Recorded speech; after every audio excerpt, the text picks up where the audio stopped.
Good.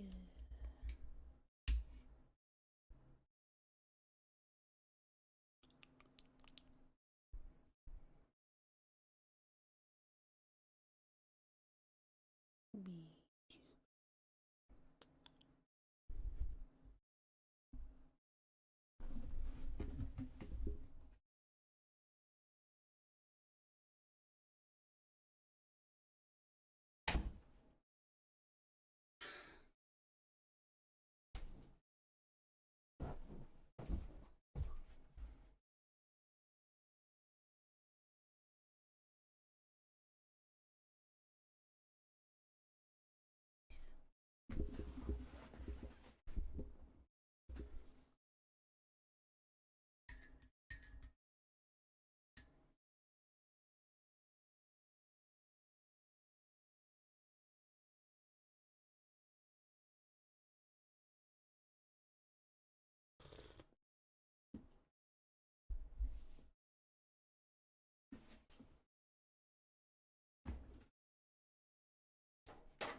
I think my mic was not muted.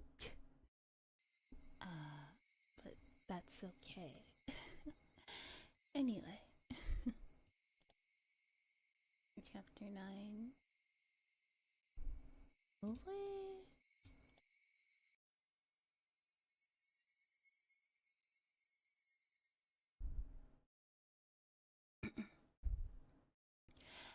After hanging up on Shion, I searched for Rika's phone number on my school's contact list. There it is. My fingers trembled with urgency, and I failed multiple times to put in the simple 5-digit number. Keiichi, are you calling someone at this hour? It's late, and it's being rude to the other person. That doesn't matter right now. I shouted angrily at my mother, listening to the dial tone. Pick up, come on, pick up.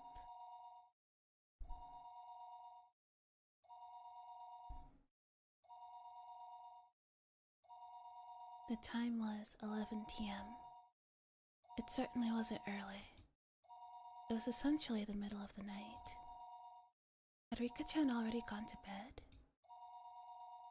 Her phone would be ringing constantly, though. So, would she get up for me? Rika-chan didn't pick up. She didn't pick up. She didn't pick up. Maybe she just happened to miss it. Maybe her bed is just too far away from the phone. The sound of a phone ringing gets clearer and clearer the longer you go on sleeping. Then, the bathroom? Yeah, she must be taking a bath. If that was the case, even if she heard the phone, she wouldn't be able to pick up. It was a little late to be taking a bath, but it was possible that she normally took baths right before going to bed.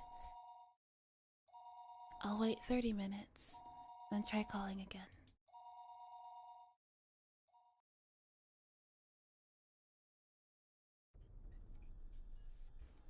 Even as I was thinking that, I called her house over and over again. I kept calling. Over and over again, I kept calling her, but she didn't pick up even once. And I think I kept trying for about 30 minutes. Yet, she wasn't picking up. Were my phone calls so persistent that she'd gotten scared of picking up the receiver? No, that couldn't possibly be it. There's no point in doing this any longer. The best thing to do would be to go in there in person. Where was Rika's house, though?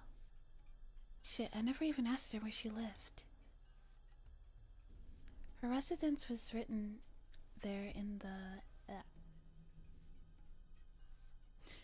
the contact list, but it was an address with mostly numbers, so I couldn't tell where it was just by reading it. Isn't there a map or something in here? Rika Furude. Her last name was Furude. It was a bit of an odd last name, so it might be easy to find.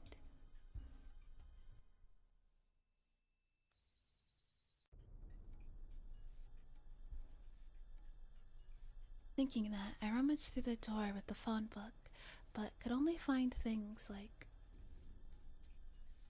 I want to... Hi, Float. I want to bring mass destruction upon the world. And why is that?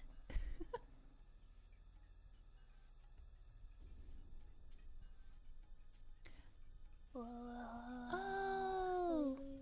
Naru! Thank you so much for the... Oh, cute!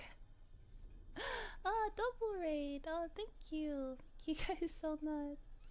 Wait. Thank you. Oh. I need to put the Twitch alerts over the game. There we go.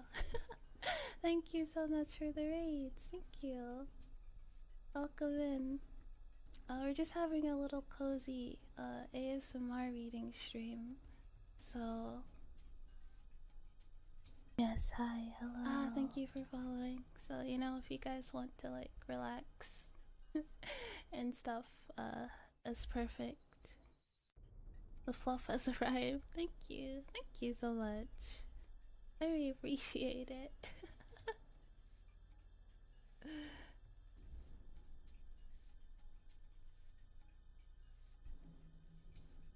Welcome.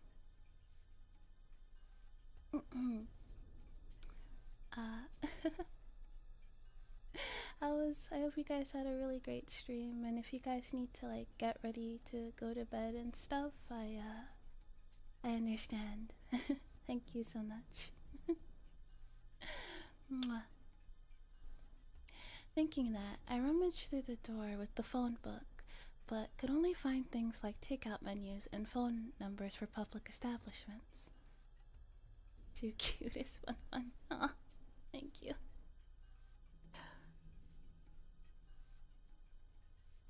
No, you. Shit. I tore one thing after another out of the drawer, but I couldn't come up with any clues as to where Rika-chan's house was. Oh, yeah. I had a posture check like a second ago, and I immediately started slouching again, so thank you.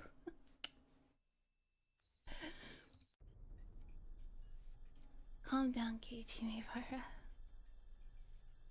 If you don't know, then just ask. Ask someone who does know.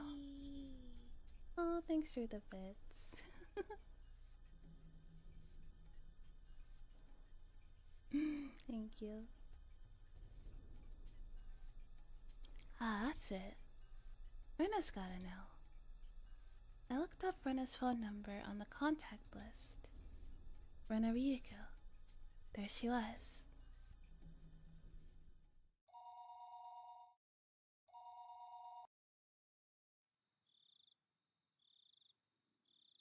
Hello? This is Ryuko. It was the voice of a grumpy sounding man. It must have been Rena's father. I am calling in the middle of the night. I need to be polite. I'm sorry for calling so late at night. This is Maybara. Is there any chance Rena-san is around?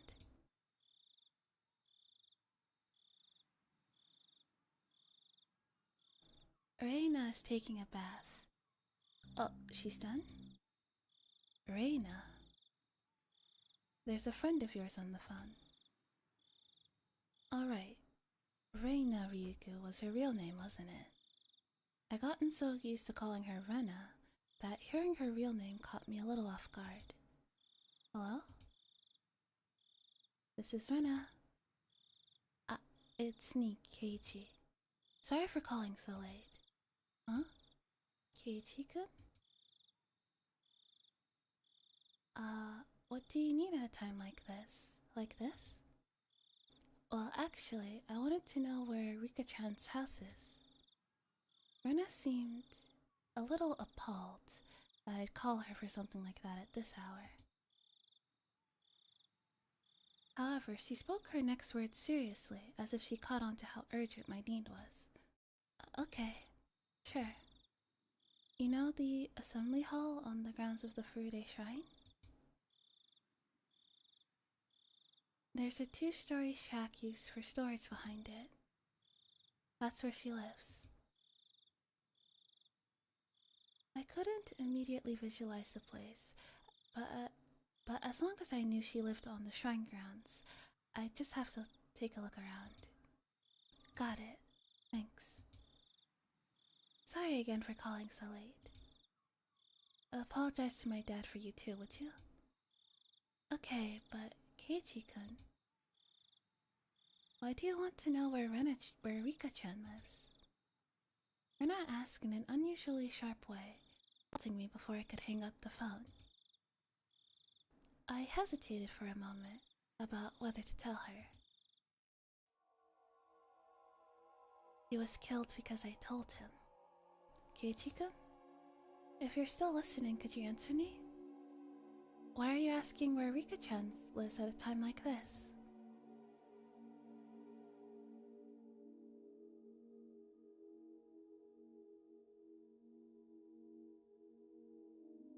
Rika affected her usual tone, but beneath her words lay a certain tension, like she intuitively sensed something was going on.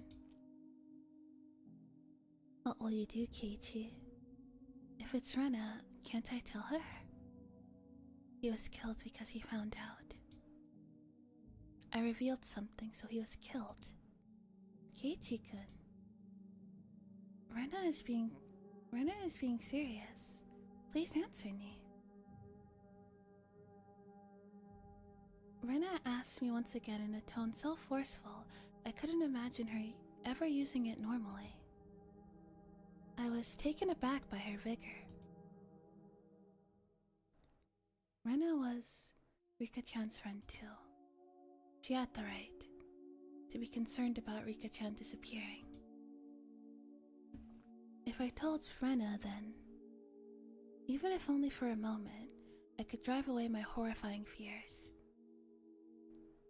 Rena, well, I can't exactly tell you why, but... Yes?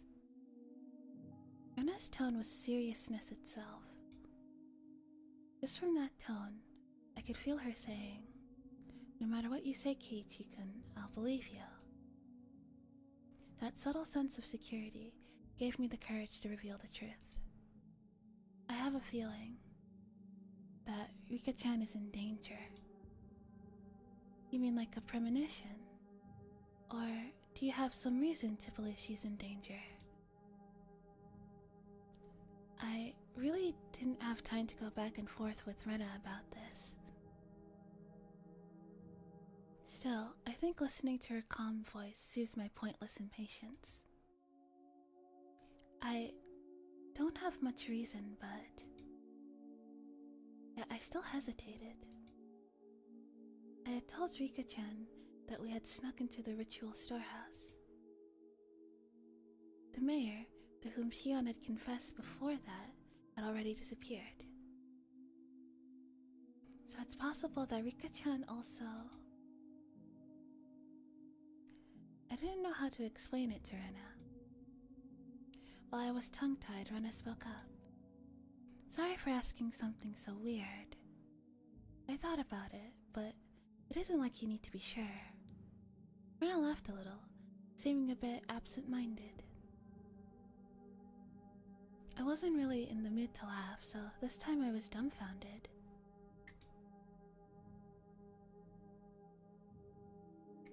Rena continued in a cheerful yet still purposeful voice. You're worried about a friend. I don't think you need a reason to go check on them. Even if Rika-chan was asleep and you ended up waking her up, if that's why you did it, then none of us would get mad. Rena, thank you. Okay then, Keiichi-kun, just one thing. You called Rika-chan's house, right? Then you just couldn't get through? So that's why you asked me where her house is? Yeah, that's right. I must have called her for over 10 minutes. She could just be sleeping and not have noticed. Rika-chan's house is really small. She would definitely hear the phone ringing, even if she was asleep. Satoko-chan is there too, so there's no way neither of them would notice. Huh? So you mean she's living with Rika-chan? Yeah. You didn't know? Well, we can talk about that later. Anyway, if you called that much and no one answered, then something is definitely wrong. Rena understood that the situation wasn't normal far faster than I would have ever imagined her to. It made her seem dependable. However, the fact that Rena had acknowledged this also meant that the best case possibility of it all was just being the result of my own needless fears went out the window. I'll go to Rika-chan's house right now. Will you come with me? I can show you the way. Sounds good. Let's meet up the same place as usual. I'll be waiting for you. No, wait. I'll come get you at your house. You just wait there. And tell your family you're coming with me to Rika-chan's house, okay? Will that be okay? You might lose time if you come here. Did you call Mi-chan too? She's really dependable at times like these. If you haven't, then I'll give her a call. My thoughts froze for a moment. Chiyuna just told me to be careful around Mion during our phone conversation a little while ago.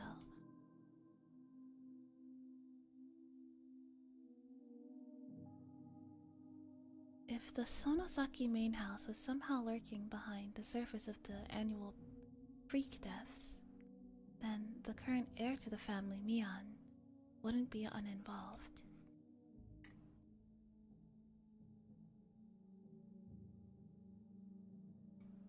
So, wouldn't that mean she wasn't uninvolved in what happened this year to Takano-san and Tomitake-san, and also the mayor's disappearance? Okay, bye. I'll be right over. Wait for me. That's all Rena said before hurriedly hanging up. Now wasn't the time to be doubting Mion. I needed to make sure Rika-chan was safe.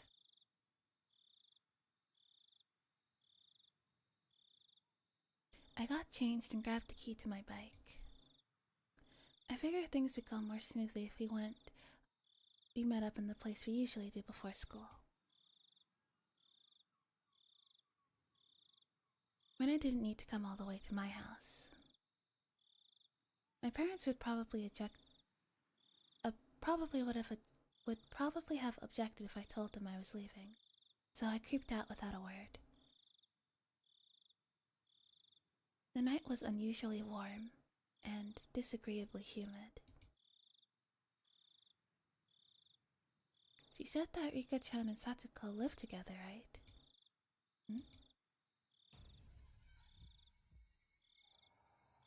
Then it wasn't only Rika-chan? Satoko wasn't there either? Realizing what them living together really meant caused my thoughts to immediately take a turn for the worse. It can't be Satoko is... She's got nothing to do with any of this. Even if there were a reason for Rika-chan to disappear, there shouldn't be one for Satoko. Keiichi-kun? Rena was really fast. She approached me on her bike at an amazing speed. Her breath was ragged, and painting a clear picture of just how hurriedly she'd been going. Hey Rena, let's get going. Keiichi-kun, I thought I told you to wait at your house. Rena's expression was all business. Was she mad? It came out of the blue, and I faltered for a moment. Well, I just figured it'd be faster to meet up here.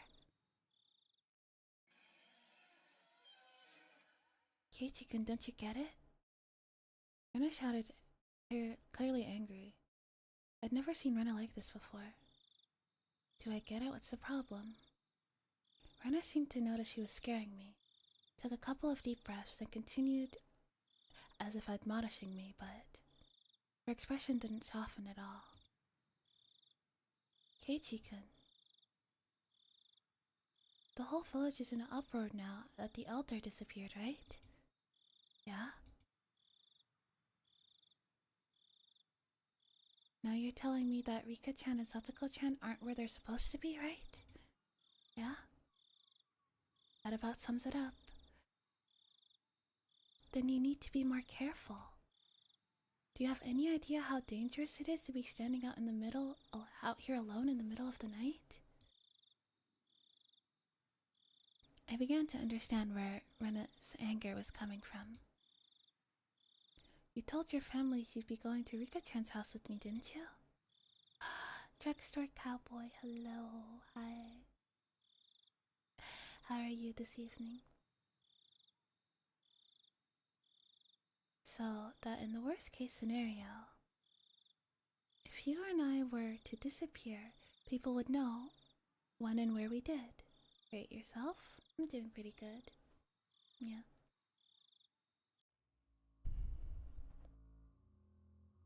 Rena was perfectly level-headed in this emergency situation.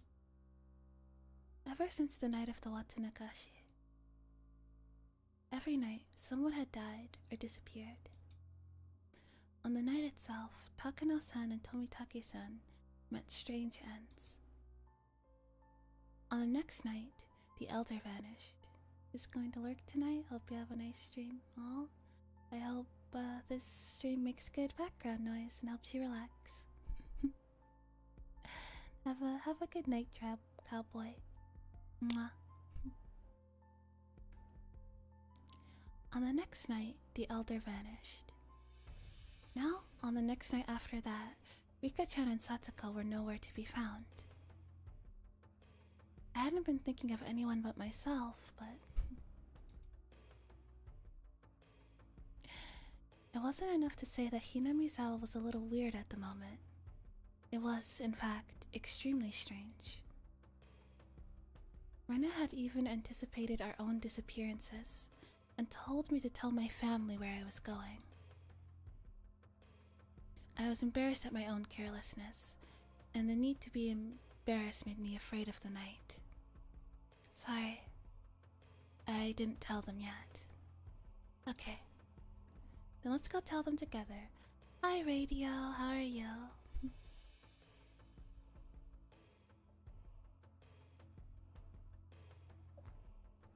Evening and good night. Sweet dreams, Radio. Mwah. With Rena beside me, I wheeled back towards my house.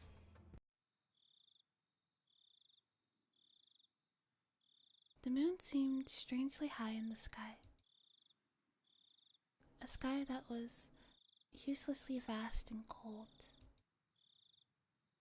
So that no matter what, it would never seem to be... So no matter what, it would never seem to me like a dream. This cruel fact had already confronted me. On such a crazy night, Rena had been unimaginably dependable. Hinamizawa's metamorphosis, enough to make Rena caution me against carelessness, was to me the most fearsome thing of all. The moon seemed strangely high in the sky.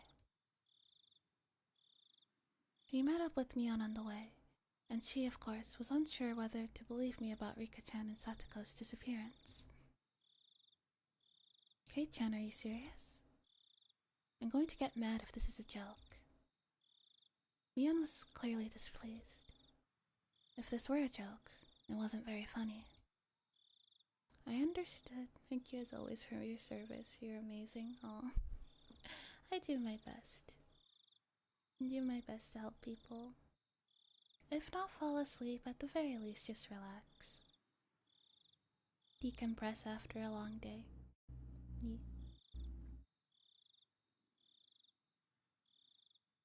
understood how indiscreet my words were. Ever since the day before yesterday, someone had either died or vanished every night. Rika-chan and Satsuko-chan disappearing after all that was something you just couldn't say, even in jest. Mi-chan, if it really is a joke, don't get mad, smile. It would be a joke after all. We need to go make sure whether it's a joke or not. You're right. Sorry for getting upset. However indiscreet a joke it may have been, if we learned that our friends were safe, it would end up as nothing more than a funny story. Having been warned about that by Rena, Mion gave a dry smile, the tension she felt loosening a bit. She mounted her bicycle as well.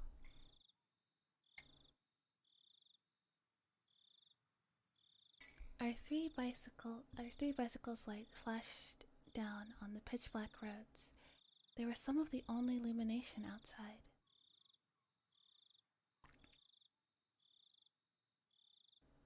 Kei-chan, why did you suddenly decide to call and ask about Rika-chan's house at a time like this? Mion asked me the same thing that I had trouble explaining to Rena. Would it be weird to call it a premonition? I couldn't quite tell because it was dark, but I thought I could see Mion smiling very ambiguously. I definitely understood that she wasn't convinced, though, despite the darkness. Well, I had this bad dream while I was snoozing and I couldn't get out of my head. So, did Rika-chan get kidnapped in the dream? Well, it was more of a vague feeling, sort of thing. If Rika-chan had answered the phone, I would have called you and Rena after that. Lies smoothly babbled out of my mouth, makeshift though they were. I was lying because I thought telling them I was connected to Shion would be silently admitting that we'd stolen into the ritual storehouse together that night. Mion didn't press me any further. I don't know whether I convinced her. Or maybe she figured that making sure Rika-chan and Satsuko were safe would be faster than making an issue out of it. I felt relieved, and immediately a little guilty. Mion hadn't really been acting any differently these past few days, but I'm still trying to distance myself from her for some reason. It was only because of what I heard from Shion and Oishi-san that she was the successor to some kind of super extravagant gang family. No. Was I just trying to force myself to forget? Don't do that, Keiichi Maebara.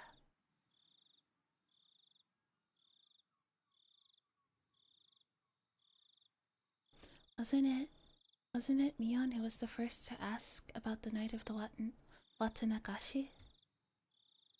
In such a harsh tone at that? Have I already forgotten the terror I felt? At the time, Mion looked like someone different from the Mion I knew.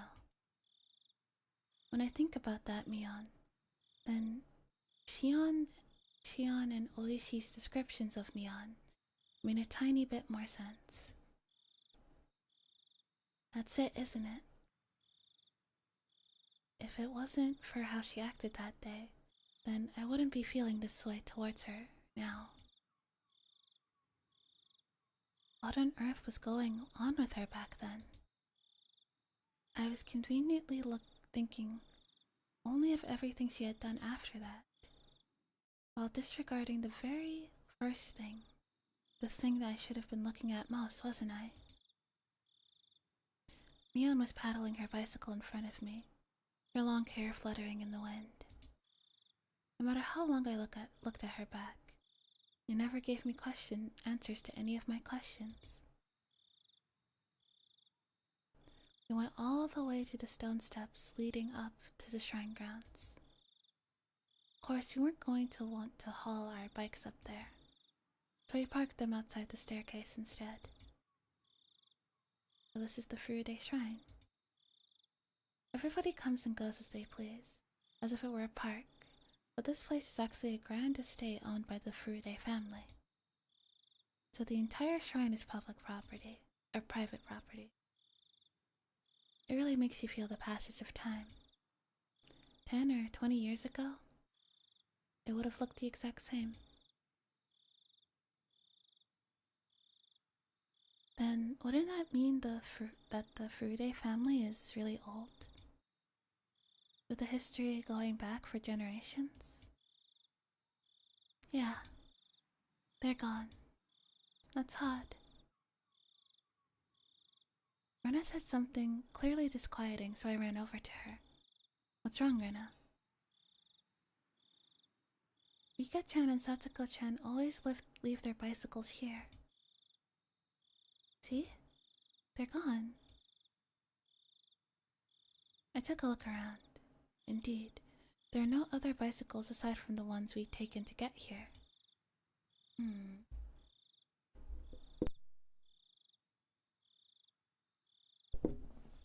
That's suspicious. Couldn't they have parked them somewhere else? Could they have brought them up the stairs? How many arcs have I done so far? I'm currently on the second arc. The Watanagashi arc, yeah.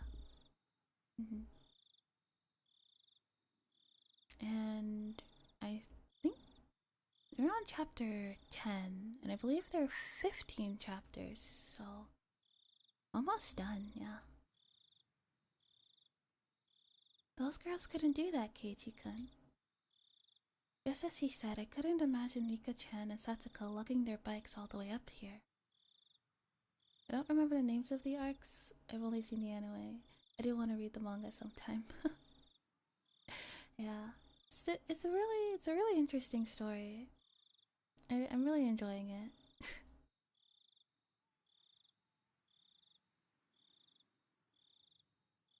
But reality was already sparking some ideas that weren't what you'd call good. Maybe they're just parked under some trees and we hadn't noticed them. I refuse to believe that not being able to find their bicycles here was proof that they'd disappeared. Let's go. The only way to be sure is to check their house. We all nodded and dashed up the stone steps. We passed through the red arch and came out onto the shrine grounds, which was covered in neat gravel. It was so quiet here, as though the Watanagashi festival had never happened. So, where's the house they live in? Over here. Come with me. Rena took the lead and sprinted off. We went towards the assembly hall behind the shrine, then looped around behind it. In the darkness of the night, found a small, prefab two-story shack that looked like a warehouse. The lights are off. Are they sleeping? Let's knock. Rena and Mion neared the shack, which didn't really look like a place people would live. They had such a beautiful shrine, so I figured they'd live in an equally beautiful house. It was far from what I expected. Rika-chan, Satsuko-chan, are you there? Hello there. Hello, Lum. Hi, welcome to the stream. Rika shouted up towards the second floor. Her voice was restrained at first, but steadily grew louder. No answer. The fact that there wasn't any sort of activity in the house at all. They might be sleeping. Let's wake them up. Mion banged on the shutter with both hands, and loud sounds echoed onto our surroundings. They would have to notice this much noise. They would turn on the light in their room, fling open the windows, and yell, "What time do you think it is?" That, however, wasn't happening. There was absolutely no response. Mion stopped slamming her fist on the shutter, and a sudden silence fell over us. The silence aroused terrible thoughts in us. I could feel the blood draining from my face. It's locked. I wonder if we can get in. If we can get into it somehow. Rena showed no signs of stopping.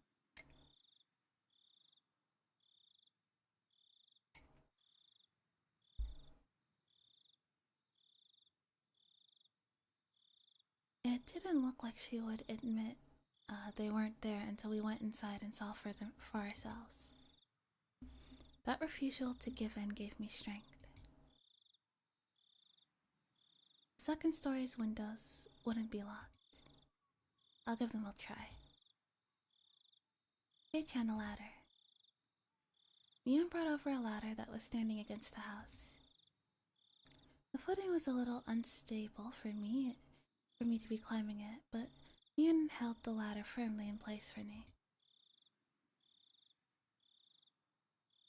I hadn't climbed up too many ladders. My inexperience with them exposed, I climbed up one step at a time. I tried to open each window on the second floor. Mi-chan, I'm going to check the main house just to be sure, okay? I'll be right back. Rena darted away. What, a main house? It's the Furude family's actual house. After her parents passed away, I think it's been left like that. Ah, right. Rika-chan's parents, they passed away, huh? At that point, I recalled something else. Wasn't Satoko living there too? Satoko's also an orphan. Her parents fell from a cliff because of Orishio-sama's curse. Then her older brother, Satoshi-kun, he disappeared. Satoshi, I've heard that name before. I remembered. He was the one who disappeared last year because of the curse. Ever since then, Satoko and Rika-chan have been living in this shack. Neither of them has any family, but at least they're together. They help each other out. Erna said main house, didn't she? Wouldn't it be easier to live there? The curtains were drawn, so I couldn't get a good look inside to see, but two young girls living together seemed like a pretty tough life. I think she tried that at first. She said it was hard though, because it reminded her of her parents. I had no idea. I feel really bad for them. They were normally so cheerful at school that I'd never even realized an atom of this. Rika-chan and Satoko-chan, they have it hard, huh? She's cursed. Huh? Suddenly, Mion said something in such a low voice that it sounded like she really was cursing someone, and I didn't let it slide. I turned around on the ladder to face her and asked again. Mion, what did you just say? I said she's cursed. Mion, still holding onto the ladder, brought her head up to look me in the eyes. As soon as our eyes met, an absolute zero jolt of electricity surged through my body. Mion's eyes clouded over, and within them boiled and bubbled a stew of chaos. They whirled around and around like a raging sea, and the bubbles floated to the surface. At some point, I had been trapped on this ladder, like being cornered on a dead-end street.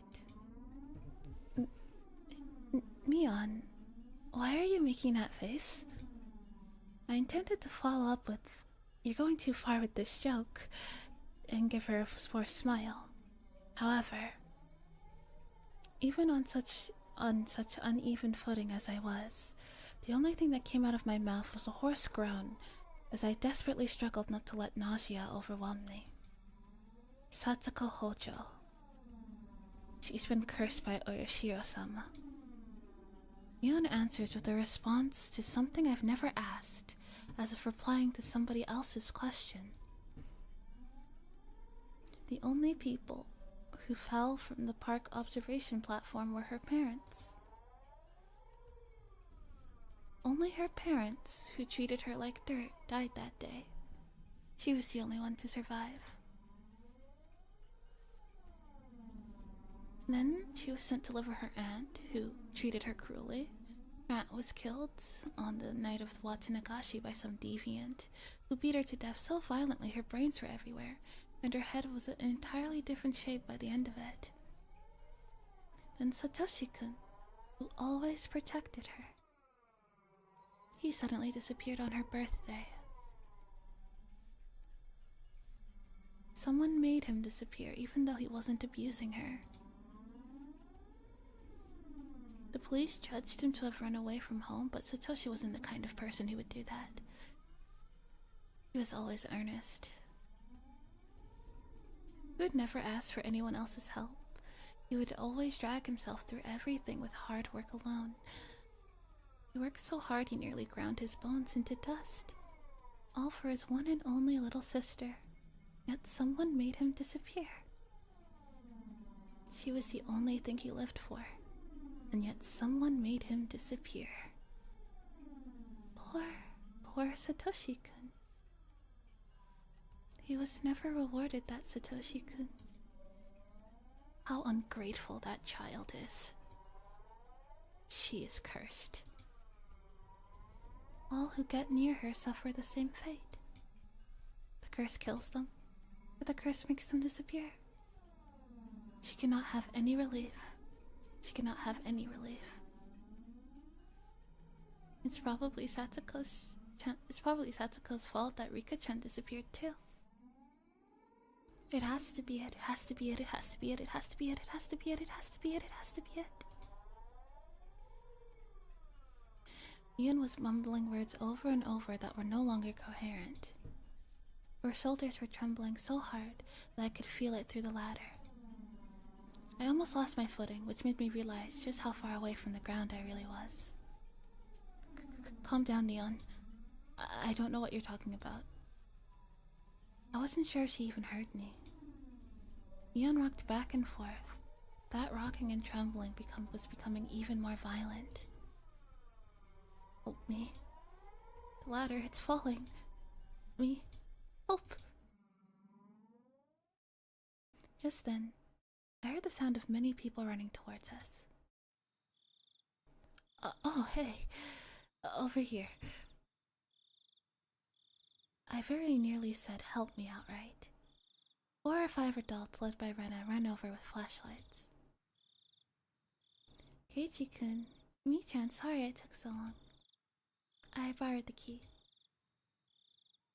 Oh, nice one. Seems all the windows and doors were perfectly sealed. I was getting worried. When I heard Mion talking like nothing had happened, I again felt a chill run through me. The person currently holding the ladder in place, it was definitely Mion. It was the real Mion Sonozaki. Then, the person muttering to themselves just a few seconds ago. Who was that? The person who was muttering out terrible things like curses, who was that? I jumped down from the ladder as if running away, before Mion turned into that person who wasn't Mion a second time.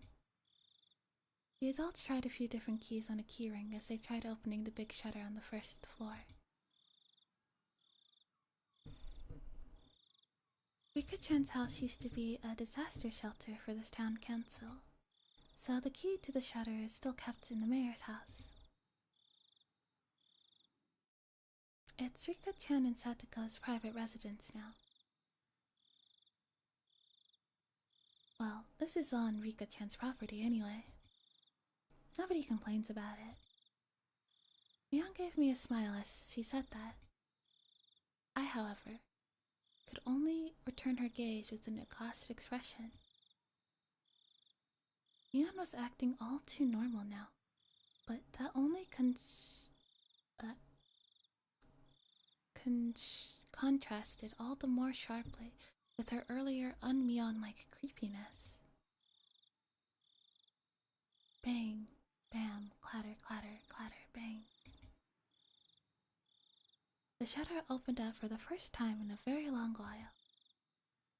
Rena located the light switch and wasted no time going inside. I followed her in. Rika-chan, Satoko-chan, if you're in here, say something. We climbed the narrow staircase. It looked like nothing more than a warehouse, but now that I was inside, I could feel how well lived in it was. It was a person's home. Somehow, the scent of the two of them filled this place. It was definitely where Rika-chan and Satoko lived.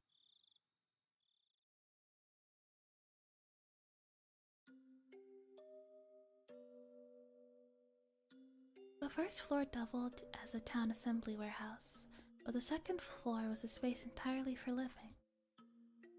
Just like a one-room apartment, as the kitchen was a living room taking up about 150 square feet. Dressers, cupboards, and the like were packed into the space, and in the corner was a huge pile of clothes that appeared to have just been taken in from the drying outside. In the center of the living room was a fold-up table, and on it were small containers for things like soy sauce and salad dressing. The sense of a frugal lifestyle drifted from all of it. It was strange that they weren't here in the middle of the night like this. The adults, climbing the stairs one at a time, began to make a fuss and talk amongst themselves. So, not here? Yeah, they're not here. This is definitely weird. Oh, hello, Jay. Thanks for the hydrate redeem.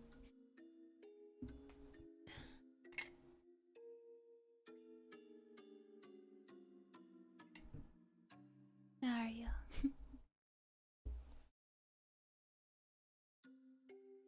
The village had just been thrown into chaos yesterday because of the mayor's disappearance.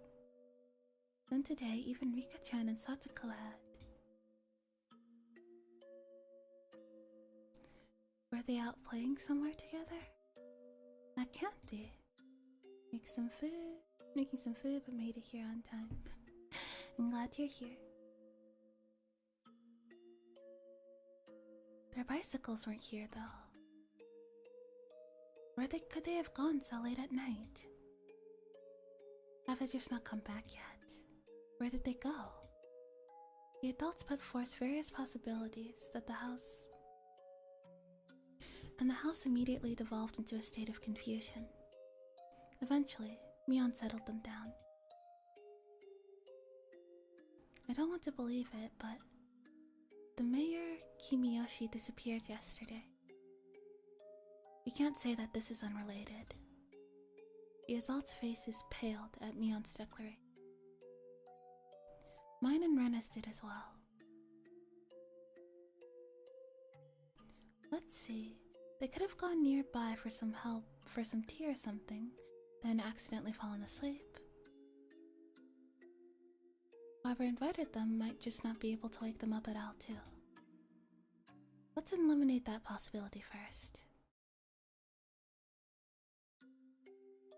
Makino-san, please go around to the houses near the stream. Keitaro-san, go look near Ojaga Lake. Okumura-san, you. Mion promptly gave directions to the villagers. The adults followed them without hesitation, despite her age. I'll remain here and call up anyone we can think off the phone. Think of off on the phone. Okay, everyone. You have your orders. Got it. All the adults roared in reply and pounded back down the stairs below.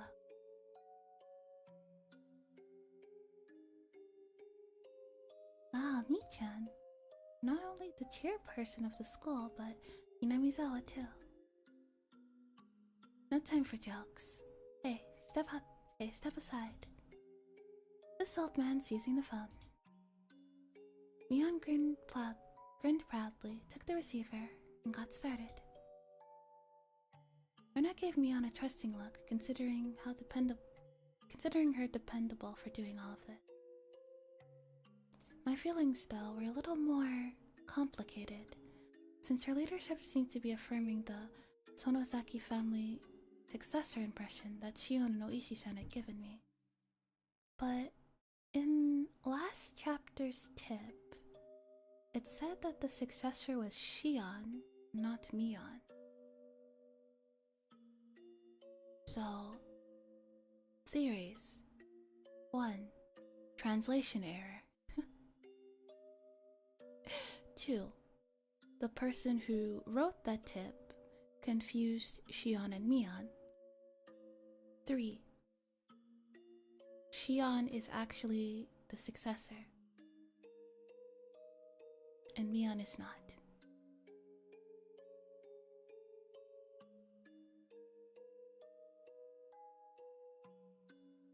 Stop right there, Katie Maybara. None of that matters right now. The most important thing is to make sure Rika-chan and Satoko are safe. Let's see. Couldn't there be a clue hinting to where they might have gone somewhere in this room? Still though, I wouldn't know what to look for anyway. If we tore the whole place apart and figured out it was different from before, we might be able to speculate, but there's nothing strange about this room, and there are no clues in sight. In the first place, I'd never been here before.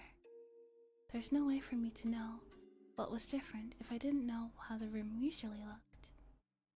Hey, don't give up, Casey Maybara.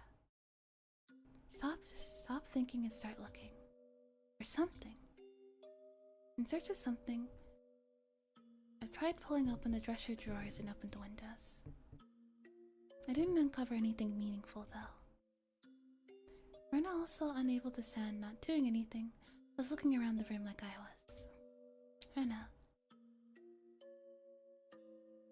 I don't think you'll find Rika-chan by opening the refrigerator or the cabinet underneath the sink. I just thought they might be hiding. As we were searching, it got noisy outside.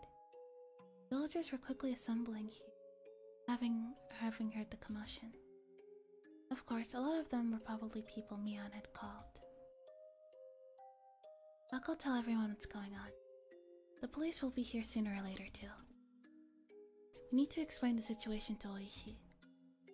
Mion began descending the stairs, then we followed her out of the house.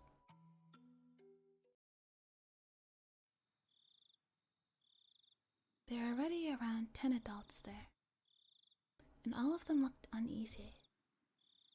I suddenly noticed that the old people from the shrine were here as well, and they were praying for Rika-chan's safety, rubbing their prayer beads. This had gotten bad. This wasn't just a problem between friends anymore. Mion-chan, is it true that Rika-chan and Satsuko-chan aren't anywhere to be found? The villagers all formed a ring around Mion, swarming her. Mion raised her right hand, as if silently telling them to calm down. First, let's check every house according to the town council's notification division, and see if they're visiting anyone. After all, they could be fast asleep at someone's house and totally unaware that we were looking for them.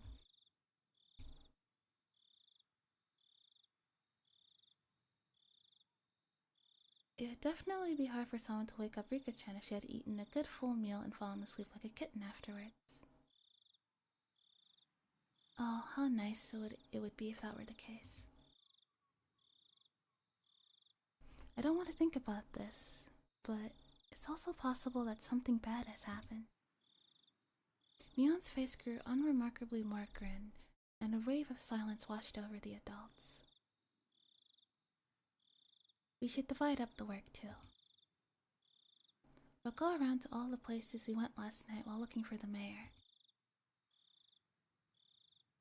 We'll go look around the dam construction site as best we can. You guys go search around the school. Right. Let's get a move on. Come on, let's go. All of you were up all night looking for the mayor.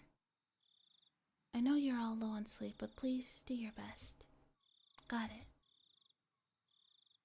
With that as their signal, the adults scattered in every direction. I figured I should scatter somewhere as well, so I started walking and settling in a direction no one else had gone in. I was getting further and further away from people.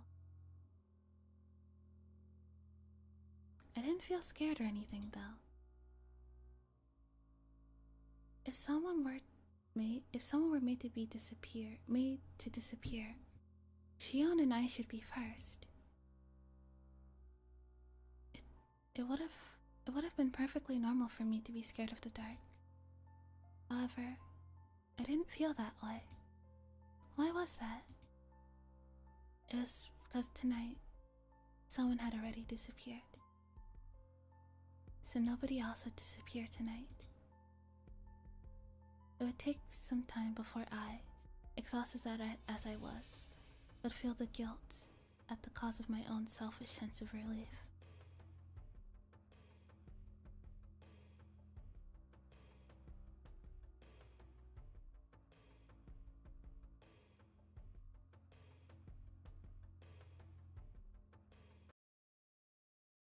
Suddenly, my vision cleared, and a cold wind caressed my body. This was the hill from which you could see the whole village. Looking down from this hill, I could see lights on here and there. I knew that the entire village had awoken from its slumber. First Takano-san and Tomitake-san, then the mayor, and now even Rika-chan and Satsuko had been sacrificed, and word of it was spreading everywhere. The strength in my knees left me. This could no longer be a joke. We could have found them. Mion would have told me I was a worrywart, and I would just be glad that we did. And they would have smiled at me. My hopes disappeared, as if I were awakening from a dream. That was what the view I could see was telling me. Following my knees, my arms both bent forward to the ground, and I clawed at it with my nails. I couldn't figure out if I was feeling sorrow or frustration. Ugh. Is this my fault? I couldn't endure the burden of my own sin, and I had just told Rika-chan about it. They had nothing to do with it, but Rika-chan and even Satsuko had been sacrificed. It was like a cross that Shion and I would each have to bear the weight of until we ourselves were erased. Well, if I'm going that far, then the problem started long before that. My original sin of breaking taboo and entering the ritual storehouse without asking. Oh my god. Wait. Thank you. Oh no. Thank you so much for the raid. Welcome in, Raider. Ah.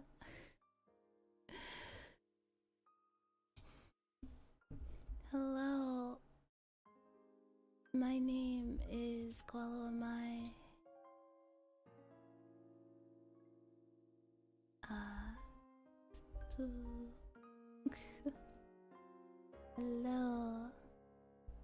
I hope you had a good stream.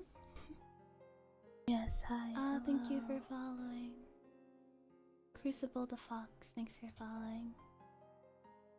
Thanks for becoming a pack rabbit. There you go. Thank you. Ko is an excellent ASMR reader. I do my best. I do my best. So if you guys are looking for something cozy to like to relax or fall asleep to, then I'm your girl. I'm playing spooky scary games all week long. That sounds like so much fun. Yeah, earlier today we played a spooky game called Life Eater. It was a lot of fun. Yeah, I really like October because during that time everybody wants to like play spooky games and watch scary movies, and I love all of that stuff. It's some of my favorite things.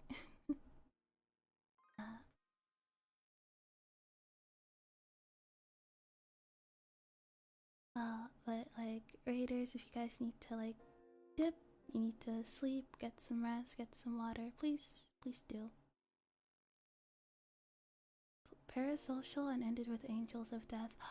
I've been meaning to play that game for a while. October is lots of fun. Love me some horror games. Me too. I might pick up Angels of Death actually, because I'm looking for another horror game to stream. How was it?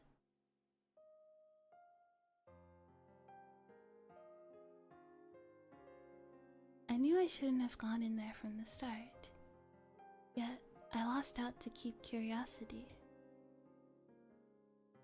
Big love for RPG Maker horror games. Me too. Yeah. They're really good. I hadn't felt so angry at myself until this very moment. There is a crunching sound. I wasn't even interested in who made the noise, despondent as I was. If you like Corpse Party, you'll enjoy Angels of Death for sure. I loved Corpse Party. Alright. I'll definitely pick up Angels of Death.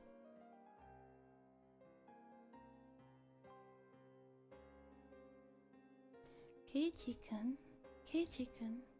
are you okay? There was Rena. Yippee. Yeah. Perhaps my clawing at the ground made it look as though I was having stomach pains. She ran over and rubbed my back like she was trying to make me feel better. Yeah, we are playing Higurashi, yeah. This is all my fault. It's because of me. It's my fault. Keiichi-kun's fault? You didn't do anything wrong. Please don't blame yourself for this. I could tell Rena was doing her best to choose the right words out of consideration for me. That's why I could sense her intent behind those words. Keiichi-kun, you know why Rika-chan and Satoko-chan disappeared, don't you? Is what she really meant to say. Because it was an emergency, Rika had ignored the reason why I wanted to make sure Rika-chan was safe, but now that we'd actually confirmed her disappearance, it was only natural Rena would start to wonder about why. However, with the situation having gone this far, I couldn't possibly tell her now. I didn't want to admit that Rika-chan and Satoko had disappeared, but I couldn't let Rena disappear either. Seeing about the anime remake, but not the visual novels, is it mainly reading or is there decision making? I think it's mostly, yeah, it's so far it's like remake. It's a linear story, so like no No decision making. At least so far, you haven't really come across any decisions. Yeah.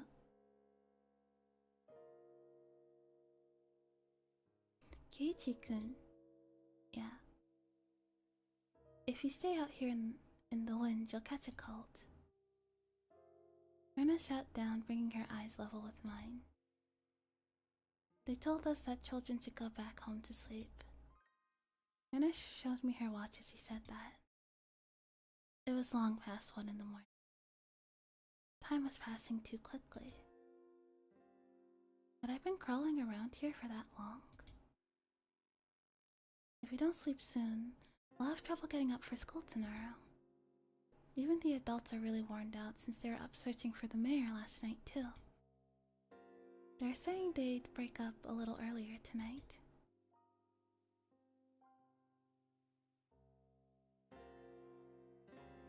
I was a little upset that they weren't allotting as much time to this as they had to search for the mayor last night, but that was something I, the cause of everything, had no right to criticize them for.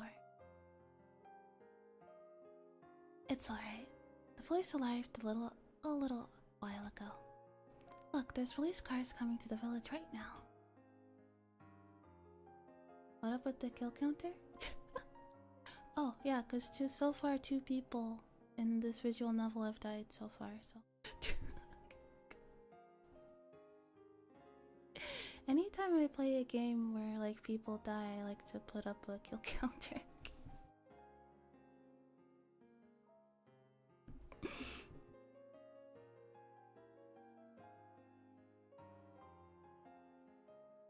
Hearing that remark, I looked down to the village to see that there were indeed more cars than one would normally expect at this hour, coming from the darkness on the other side of the mountain. However, none of their emergency lights were on. Of course, their sirens weren't wailing either.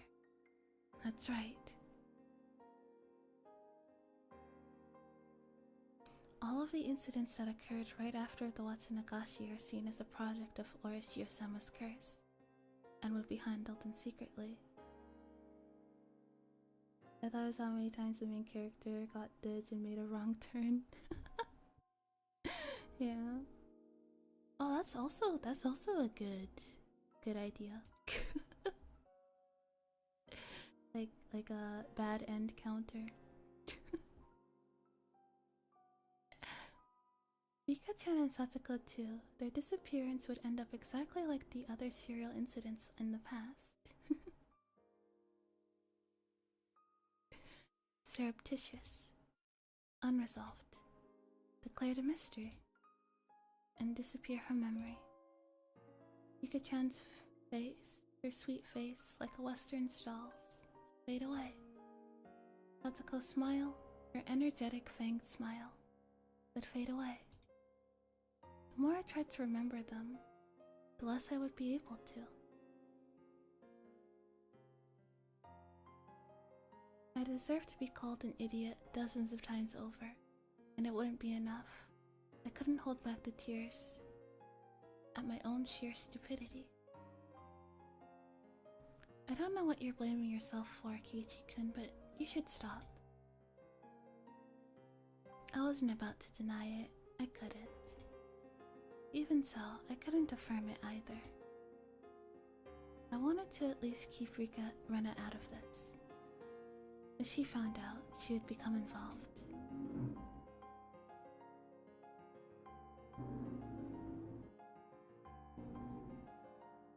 Car ASMR. Lovely.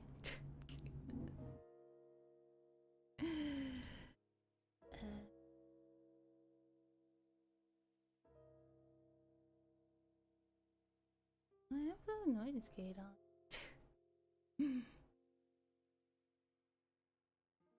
Please, Rena. Could you just leave me alone? Even if I went home, I wouldn't be able to sleep. If I couldn't get to sleep, then I at least wanted to search for Rika-chan and Satsuko until I collapsed. The entire village was looking, and yet they still hadn't been found. I didn't think I'd be able to find them if I went looking alone at this point. Still, I had to do it. Disappeared because of me. I couldn't possibly go to sleep while other people were out there searching. I'd said that to myself in self-deprecation, but I soon realized that Rena was silently trying to find the meaning in my rambling. I realized I had misspoke. It's Keiichi-kun's fault? Why do you think that? Why? That can't be. Keiichi-kun, you're not at fault.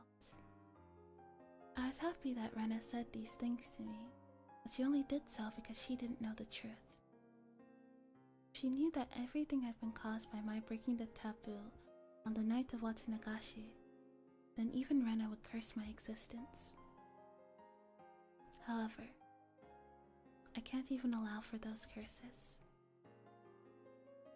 That would mean confessing my own crimes to Rena. If I spilled even one word of having snuck into the ritual storehouse on the night of Watsunagashi, then even Rena could disappear tomorrow night.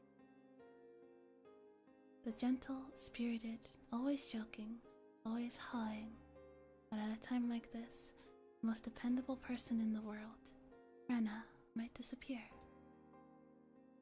I don't want that. Anything but that. This time, I need to bear my own cross. Alone. Keiichi-kun, I know that you always have your friends in your heart. I can really understand feeling that you want to kick yourself. Rena knows, though, that it's not Keiichi-kun's fault. You didn't do anything wrong, Keiichi-kun, and I know that. You know that? Shivering in my veins rushed up my back. I replaced the sorrow in my heart with fear. I didn't tell her anything, did I? Maybe I accidentally said something that caused Rena to figure it out? This is bad. Now Rena will disappear. Rena will disappear. Rena will disappear. Then Rena, the same way I always did, grabbed my head and began to pet it roughly. Got my rice and eggs, I'm ready for comfy out. Awesome. Keiichi-kun, are you thinking that Rena might disappear too? Because of Orishio-sama's curse? He puts more force into the hand rubbing my head. You don't need to worry about that. Rena isn't going anywhere. I promise. What? Why? How can you say that with such confidence? I mean, someone's been sacrificed every night so far. There's no proof that it wouldn't happen again tomorrow night. There was even less proof after all, that the sacrifice wouldn't be Rena. I don't care who you are. Just please, if you're going to erase someone, erase me first.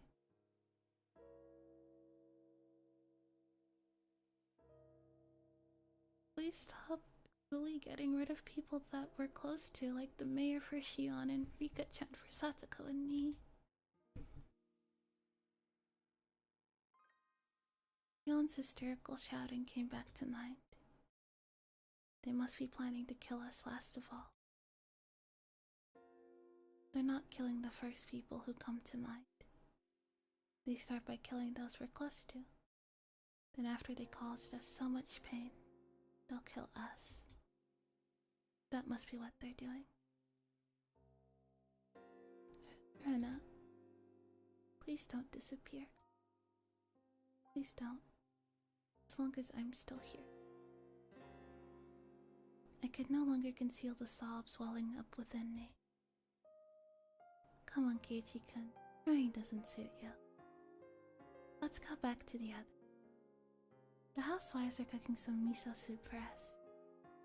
It'll warm you up and calm you down. Rena prompted me to stand. I didn't have the energy to oppose her, so I stood as she urged me to.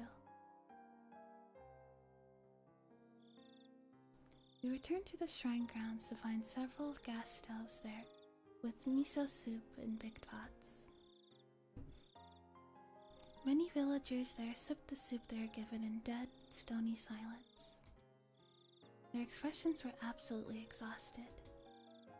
Everyone had just been running around the village until a little while ago. From the dreary looks on their faces, though, I assumed they hadn't come up with anything yet. Keiichi-kun, where did you go? I was worried you disappeared too. Sorry. Mion had out some miso soup for me, but I refused the offer. I didn't have much of an appetite. Mi-chan, how is it? Did you find a necklace? Mion took a sip of her soup, her expression frank. None at all. School ended and they went home. The two of them went somewhere on their bicycles. However, no one saw them riding their bikes, so... This your first time reading through it? Yes. I'm enjoying it so far. We finished the first one a couple of weeks ago, and we're currently on the second game.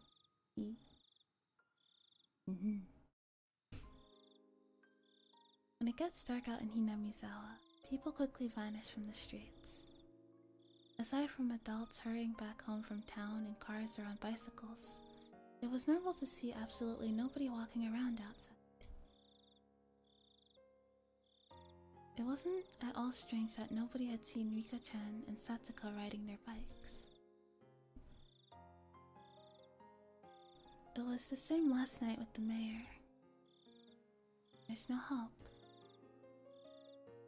The mayor's apathetic throne, Mion's apathetic throne pricked my ears, but that anger quickly subsided. She had been doing all sorts of things to try and find Rika-chan just a second ago. If I asked her, she'd probably say she was up all night last night too, looking for the mayor, wouldn't she? She must have been far more fatigued than I was. Besides, what about me? I spent the time hunched over in indecision, all alone. I had no right to say anything about me. Kate-chan, I know it's hard, but let's turn in for the night. We just decided we should break up the search for now. Drink this and let's call it quits. Is this the end? Oh no, of course not. Once it's spread out again, we'll do a thorough short search with the police's help. And they could have gone to Okinomiya too. People are even saying that we should go through all of Shishibone City investigating whether there are any witnesses for both the girls and the mayor. Anyway, what happened, Kei-chan? Where'd you go off to? You vanished all of a sudden. I was really worried. Suddenly, I was on the receiving end, but I didn't have the willpower to respond. Sorry, I'll be more careful. Nothing happened? There wasn't anyone suspicious spying on or stalking you? Nothing like that? Mion demanded with a serious expression. I was being criticized for how inconsiderate I had been. Despite being in so much pain, I was frustrated that I was being criticized, but it was my sin. My sin, and I must bear it alone. Nothing. I'll be careful, either way. Sorry. Mion, now aware that nothing had happened, heaved a big sigh with her shoulders, looking relaxed.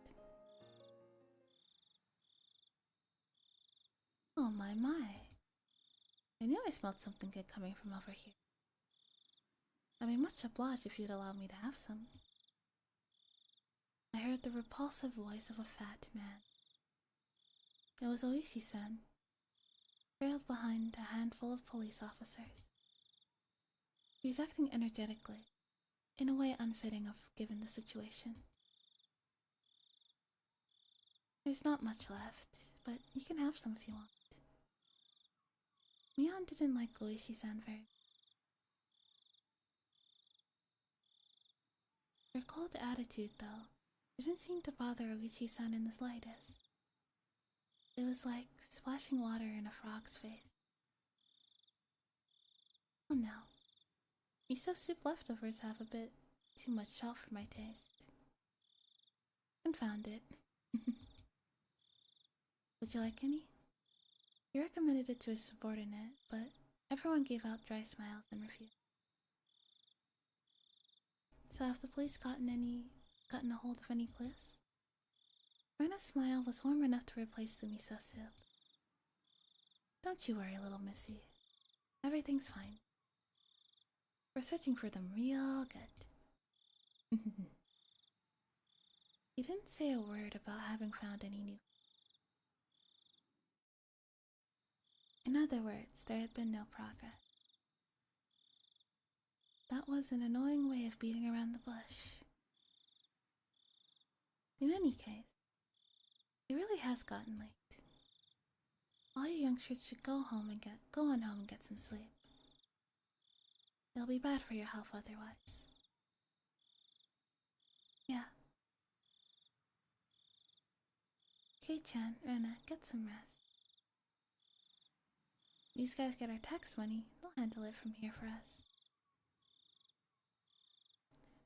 Taxpayers too, you know. It's like we're drinking our own piss. I really wasn't in the mood for laughter. Oishi-san was the only one laughing like an idiot.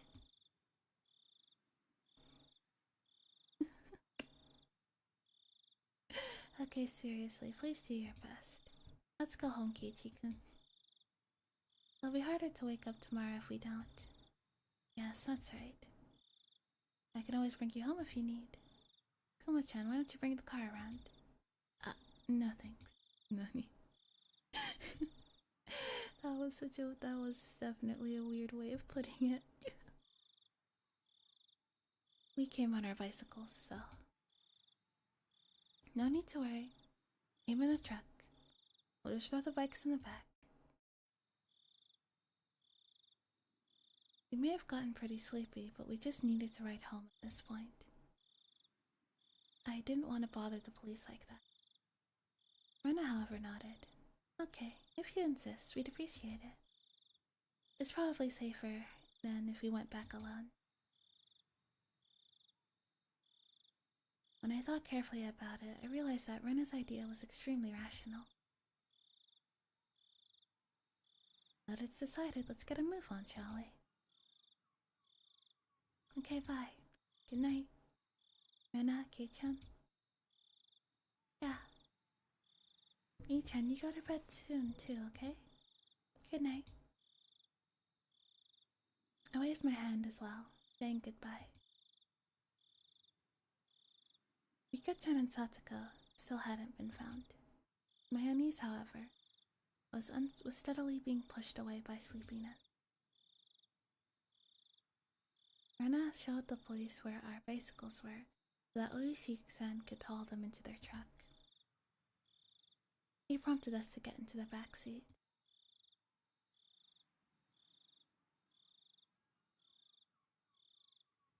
I could hear the springs squeaking as I sat down onto a seat that would normally hurt my rear end, but at this point, it was really soft, and was more than comfortable enough for me to fall asleep on. Ladies first. We'll start with the little Mrs. House. Where do you live? Thank you. My house is, well...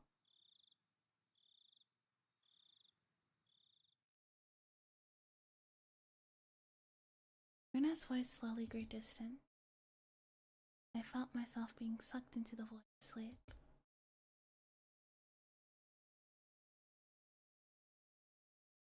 Hello? Meibara-san, are you asleep back there? When I came to, it was quiet. The car was parked. Oishi-san was giving me light slaps to the cheek. He didn't feel good at all, so I woke up immediately. I'm sorry, I just fell asleep. Something was being held right under my nose. Lump of metal? It was a can of coffee. It's lukewarm by now. Cafe au lait is good even at room temperature. Oh, thanks. I mechanically took the can and opened the pull top. The feeling of the warm, sweet liquid going down my throat awakened my sleep. When my drowsiness receded, I started wanting to know why the car had stopped and why I was offered coffee. Oishi-san, who had been in the driver's seat at some point, had moved to the back. Suddenly, I had a very bad feeling about this. It reminded me of the questioning yesterday at the library. I was already too late by the time I'd realized I made a mistake. Today of all days, it didn't look like I'd be getting away. I had a feeling, until Oishi-san heard what he wanted to, he wouldn't be letting me go. Please don't get formal. Please don't get all formal. I'm not going to eat you or anything, Meibara-san. Oishi-san gulped down the last of his coffee, then stretched wide, showing me how relaxed he was. That, however, only served to heighten my nervousness. What do you need from me? Need? Oh no, nothing really. Going to evade the question at this point? What a deeply unreadable man. Well, I don't need you for anything. I just thought you might need something from me, Mabel-san. I don't need anything. Oh, I see. Really? Are you sure there's nothing? There's only one side door on the back of this truck. In other words, my only exit was blocked off by Oishi-san. Get away. I could only limply hang my head and maintain my silence. Oishi-san, despite my recedence, relaxed and began smoking a cigarette. The cries of the insects outside seemed to be growing louder and louder to an amount of time that seemed almost infinite. Here I was sure that you had something you wanted to talk to me about. Oishi-san exhaled a puff of smoke. The windows were open, but the tobacco smoke still accumulated inside the vehicle. How much did Oishi-san know? What did he know? And what did he want to hear from me? If finding out the truth made you disappear, then if I told him, would Oishi-san disappear too? I had a feeling I didn't need to worry about that in his case. I wonder how all this ended up happening. Oishi-san addressed me in a low tone, as if he was talking to himself. You enjoying yourself there, Jay? How all this ended up happening? How the hell should I know? That was what I wanted to know. You know Jiro Tomitake-san and Mio Takano-san, right? I know you do, because I personally witnessed you with them during the festival, along with Shion Sonozaki-san.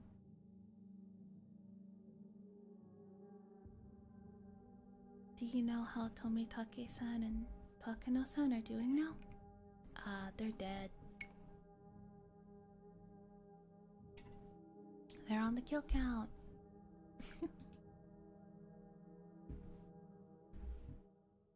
They've actually, passed away. They met very untimely deaths. Oishi-san probably played that card in order to surprise me. However, I already knew, and didn't dissuade the extreme reaction he expected. What's this? Did you already know? Unfortunately, for this question in particular, remaining silent was equivalent to saying yes.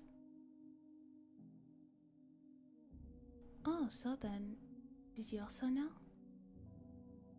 The reason Tomitake-san and Takano-san were cursed like that? People were saying apparently they went into some forbidden building, the storehouse for ritual implements. That forbidden said, sealing away Hinamizawa's blood-stained past. Where the mistake that started it all happened. Do you know about the rumors that say that the mayor and Furude-san were cursed because of that too? That would mean it was mine and Shion's fault. It was right. As soon as we revealed what we did. What do they call it? A ritual storehouse?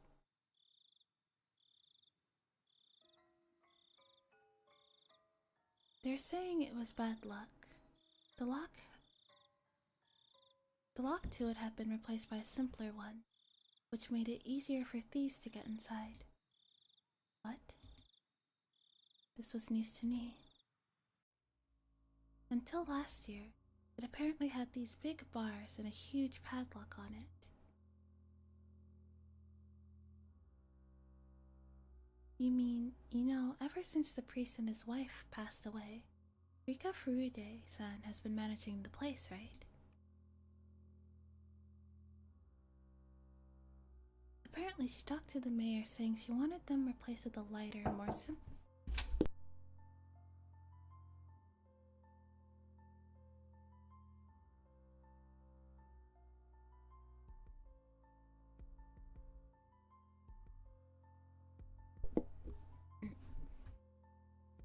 Apparently she talked to the mayor saying she wanted them replaced with a lighter, more simpler padlock because the bars were too heavy for her. I didn't know anything about those bars he was talking about, but the padlock had certainly been a simple one. It was a pretty cheap one too, and it didn't really fit my impression of what a lock for a place you'd store something as important as ritual implements would look like. Rika-chan is a small girl after all. The bars were heavy with rust, and it must have caused her a lot of trouble. So the mayor hired a craftsman and replaced the lock with a simple padlock. She could open it with a key. So how does that mean it was bad luck? Here's what I'm saying. The thieves couldn't get in with the old tight lock, and the mayor and Rika-chan replaced it with a cheap lock and key on their own, so thieves broke into it. And apparently, that's how it's going down. That explanation's a bit. Letting that slide, certain members of the village delivered punishment upon the thieves who stole into the ritual warehouse. As well as the mayor and Rika-chan who changed the lock. At least, those are whispers that seem to be going around. Mibara-san, what do you think?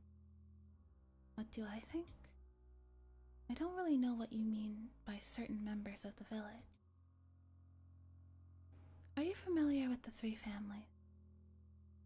Representatives from each of them give a short address at the Watsunagashi Festival's opening ceremony.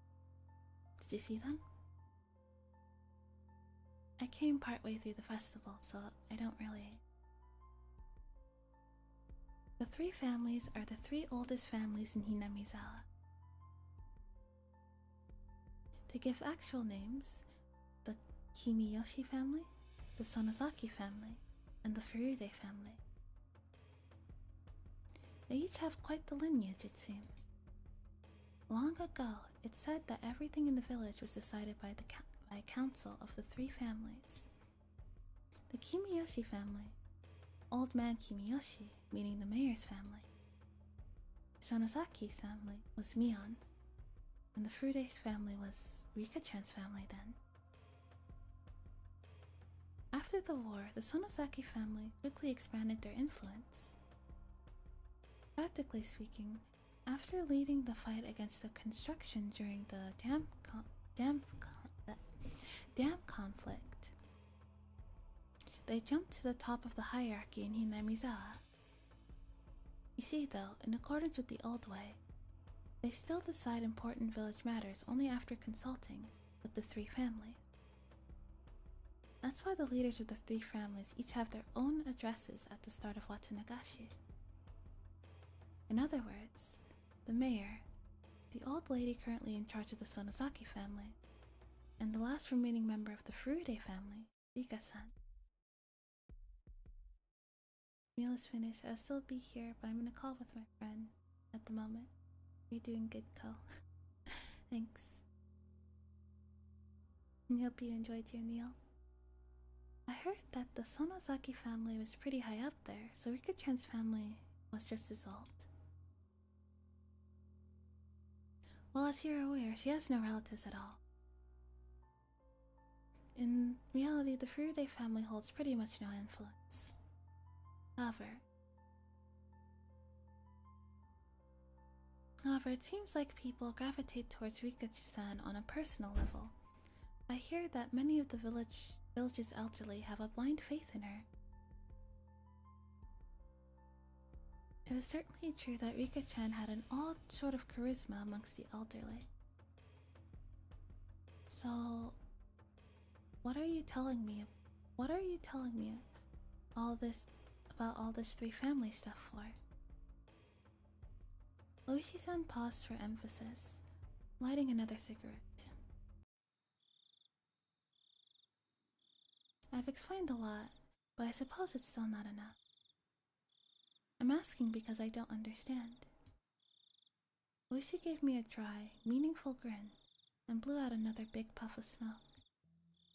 Members of the three families are disappearing, one after the other. That's what I'm talking about. I've read that it's based on some kind of old traditions inherent in Hinamizawa, but I don't know much beyond that. Don't know anything about it either. That's why I'm asking.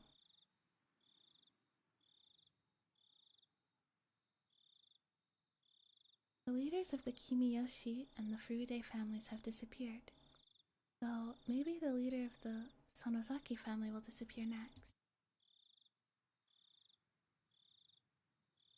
Well, that's just a random idea bouncing around in my head at the moment. Nyahaha. Just kidding, really. The leader of the Sonozaki family. Who is it?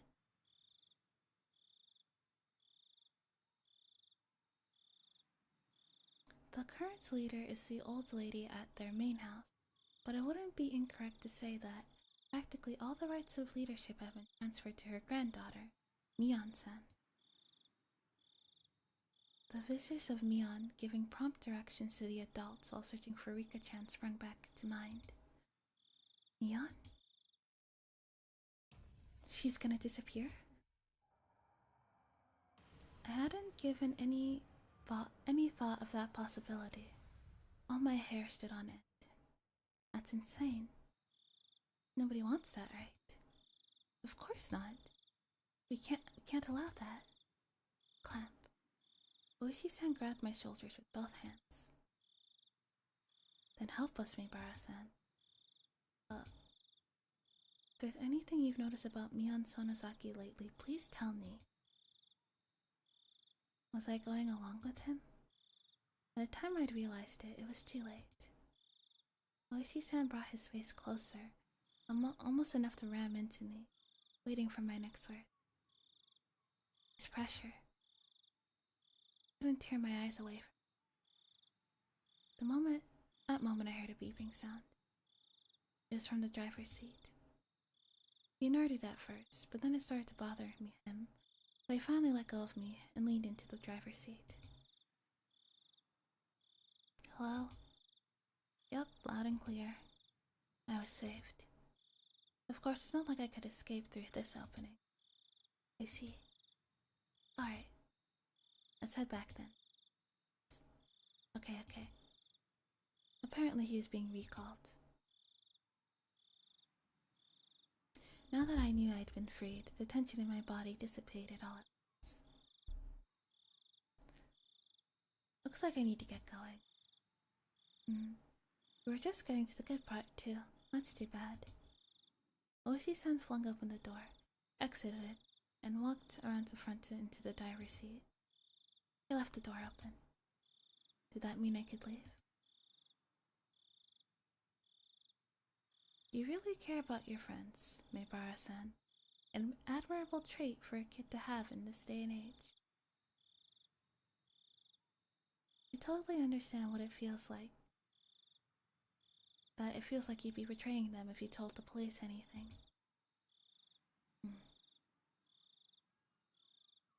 Mibara-san, it's the middle of the night. Like a good night's sleep and then think about it. Just a little bit of courage from you might end up being what saves many of your friends in the end. Do you want to say that the sacrifices wouldn't stop with Rika-chan and Satoko? You know this already, but every night since Watsunagashi, something has happened. In the past, the curse only occurred once per year, but this time it's been going on for days. What a prosperous year it has been. I don't think you can call that prosperous. The night before last night, now today. There's no proof that something won't happen tomorrow night as well. It's our job to prevent such things before they happen. But for that, we need your cooperation, Mibara-san.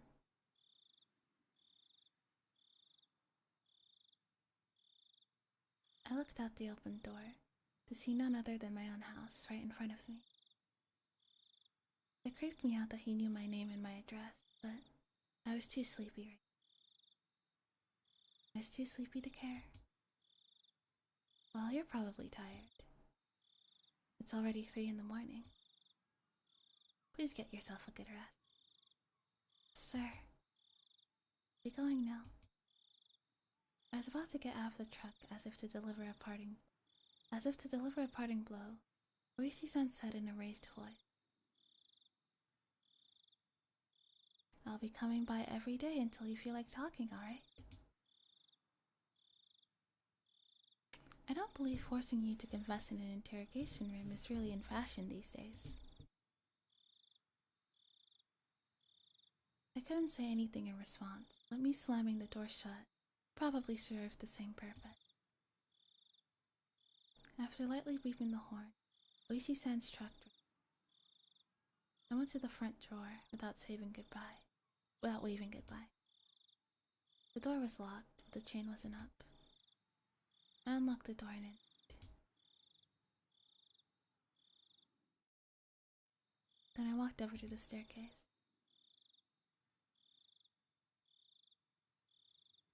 That was where I lost consciousness. You just fall asleep. You didn't even make it to bed. Alright.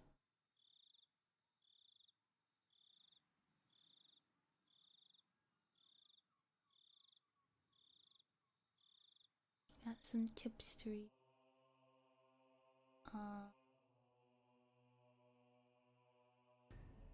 9 and I think 10.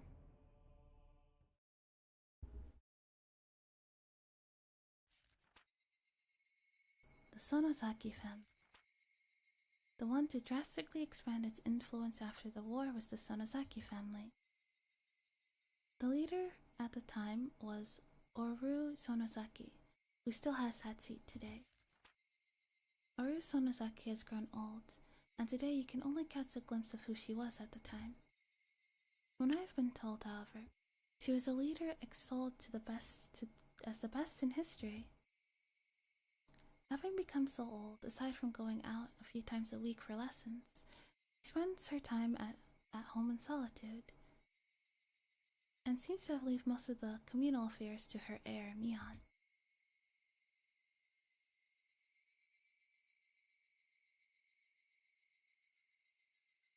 There are different views as to why the successor was not her daughter, but her granddaughter Mion. It is rumored it has to do with the disownment of her daughter and son-in-law. That uninhabited granddaughter, Mion Sonozaki, still shows no sign of the dignity required of the next leader. However, She does have Sonozaki blood in her veins. It is permitted and is permitted the name of demon.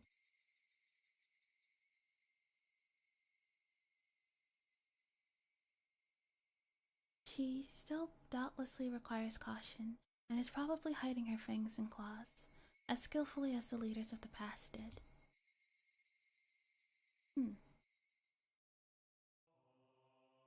The elderly leader of the Sonozaki family?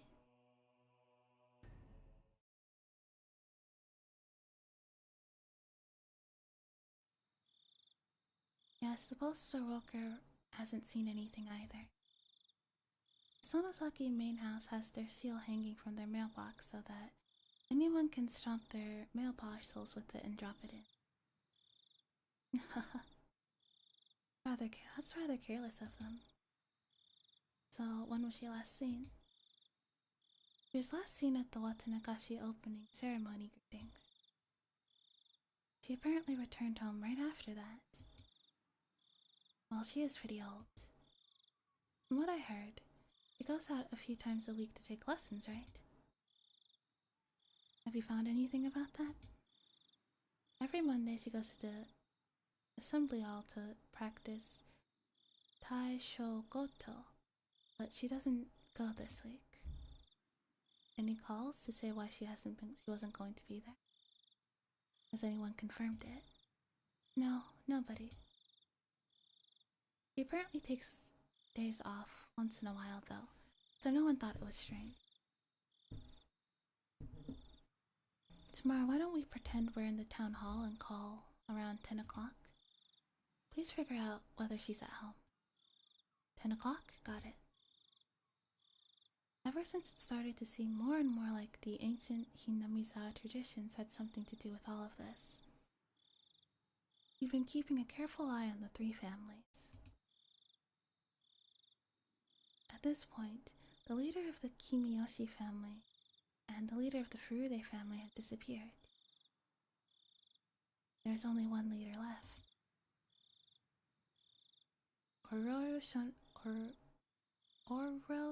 Sonosaki, the leader of the Sonozaki family. She was apparently a pretty old woman.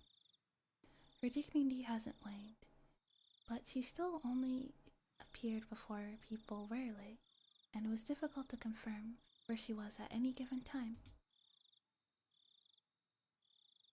She was the last leader that hadn't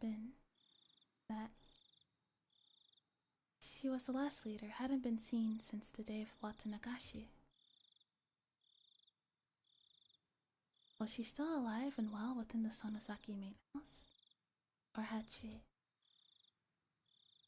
According to Mion Sonozaki, he had fallen ill and was sleeping it out. I wonder if she's really sleeping. I'd like to take a look at her face and her pulse. You can say that again. The two of them breathed out a big puff of cigarette smoke. Oishi-san, about the search warrants for the Sonozaki main house and the Furude shrine. Do you think we'll get them? Oishi didn't respond. Exhaled another cloud of tobacco smoke. His surroundings now as foggy as his mind. I like that line. His surroundings now as foggy as his mind. That's a good one.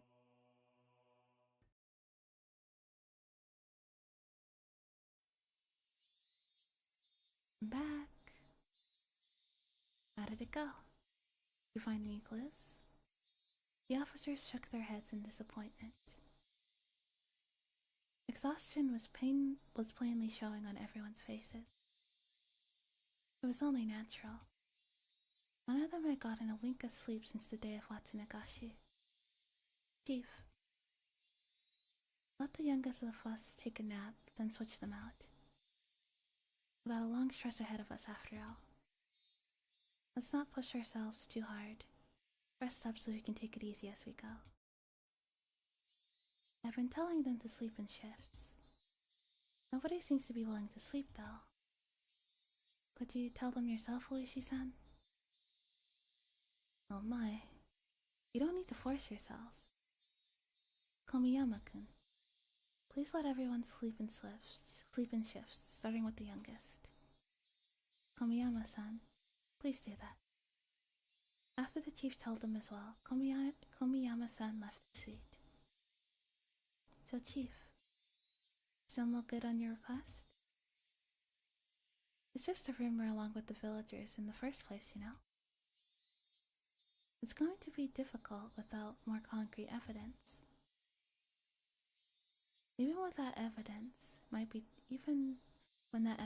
be tucked away in there.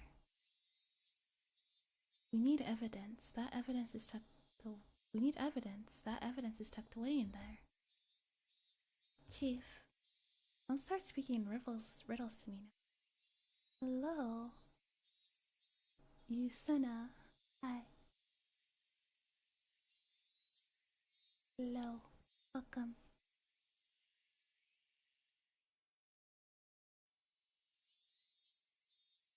Now, we have witnesses that say 4 people, including the 2 who died, went to the forbidden ritual storehouse without permission. This is all reliable information. Are you cozy? I hope so. You might call it information, but they're really only rumors. They're not concrete evidence. Well, it's true that we don't have any pictures of the 4 of them sneaking in with cloth tied around their heads. Anyway, those 4 saw something inside the warehouse. Something important enough that they'd be erased. Important enough that they'd be erased? What would that be exactly? That's why I'm asking for a warrant to go look for it in the first place. Anything pointing out the Shonozaki family's connections to violent organizations would be a major contender. Like a pile of Tokarovs or a secret poppy production facility. The secret Sonozaki family fortune would be pretty difficult to discard. Look, Koichi-san, I know how you feel. However, the storehouse is a sacred building belonging to the Furude Shrine, and we need to have proper consideration for the locals when dealing with it. I heard there was an hour-long call made from the congressman Sonozaki to the big man. Chief, could he have nailed you back down? Anyway, as long as we don't have suitable evidence, we won't get a search warrant for the storehouse. That goes for the Sonozaki main house too. Especially considering that's the jurisdiction of both Section 4 and the Prefectural Police's Crime Prevention Division. We need careful preparations first. If you say you need preparations, then why don't you just let me talk with them directly? Ike-chan is the head of Section 4, right? For crime prevention, it's Yamayumi-san. It seems like they'd be quicker to talk if I sat them down at a mahjong table. Chief, you have a visitor. Yikes. Pushing the employee who guided him right out of the way was an old man who looked like a Yakuza member, given his crested kimono and hakama. Do you not get enough of this over the phone? I am Congressman Sonozaki. I demand to know who's responsible for this instant. Hello. I am the Division Chief Takasugi. I don't need your name. I could have you demoted on a whim. You wouldn't even be enough. Bring out the one called Oishi or whatever. He deserves punishment for putting a request warrant on the sacred Furude Shrine. Well, I guess we're not getting in. I'm going to assume that's a no. I sincerely apologize. Oishi is currently out on investigation, and he's been difficult to contact. I'll take his place and hear you out, so please have a seat. The chief's eyes were telling me to get out of here. Perhaps I'll gratefully accept this favor. Maybe I'll go lay down in a nap room. Listen here. The Furude Shrine spent 2,600 years under the imperial calendar, and 2,500 more beyond that. It is sacred, a sanctuary that must never be defiled.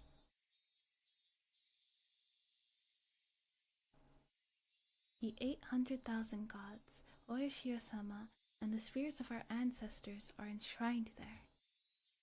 The holy shrine protects Hinamizawa from when the sun comes up to when it sets, from when the moon rises to when it... Who is the idiot who wanted to set foot in there? Besides, the right to religion is most revered right. The right to religion is the most revered right of the people in the country, in the Constitution. You dare be so bold as to sully that using your own investigation's negligence as pretext? I cannot. I will not allow it. Are you listening, you lying scum? I'm angry now. You're not getting off the hook that easy. Yeah, I guess that's a no. Okay, I'm gonna get some more water. And then we'll continue.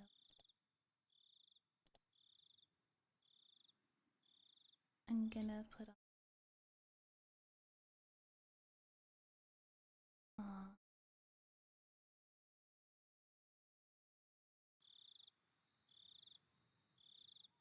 I guess the cricket sounds kind of work, huh? Alright, I'll be right back.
saw a feeling I saw a ceiling I was familiar with.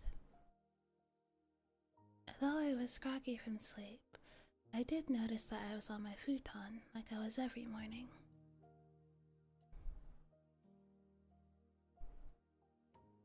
I looked at my clock, and despite having turned in so late last night, I had woken at precisely the same moment I did. I'm so low on sleep, but I guess you really can get up at the same time every day.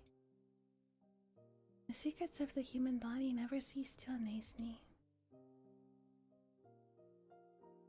If I went back to sleep like that, I would definitely not be waking up again.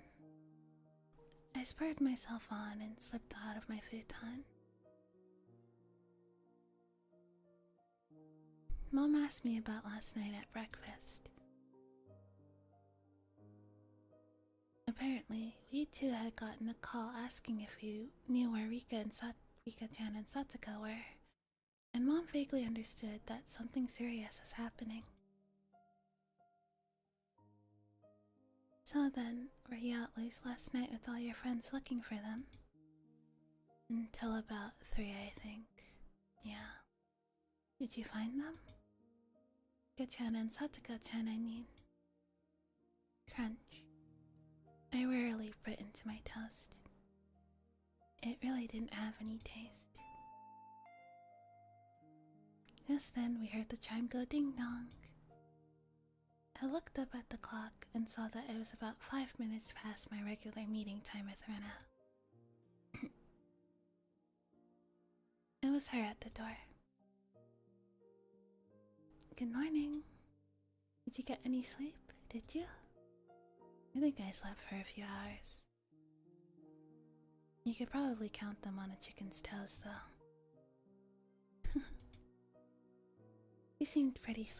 Rena seemed pretty sleep deprived as well. There was something missing from her usual spirit. Are you going to school? Yeah. I think it would be better that way. She said, smiling, albeit swiftly. Rena was probably worrying her heart out about this too as well. Even so, she wanted to go to school. If you stay home today, I think you'd just be worrying non-stop and sleeping.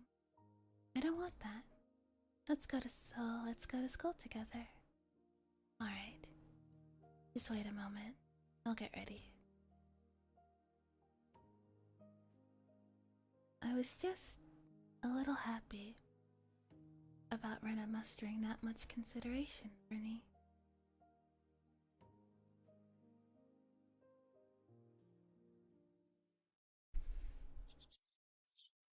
I went to the place where we'd usually meet up with Mion, but she was nowhere to be found. We were a little late today, so we thought she'd be waiting for us. I guess Mi-chan couldn't wake up today, huh? Ah, that's right. For her, it wasn't just yesterday. She was up all night looking for the mayor, last night too. We waited for a bit. Time passed until it got to the point where it was okay for us to go in alone. We exchanged lunches. What do we do? Wait a little longer?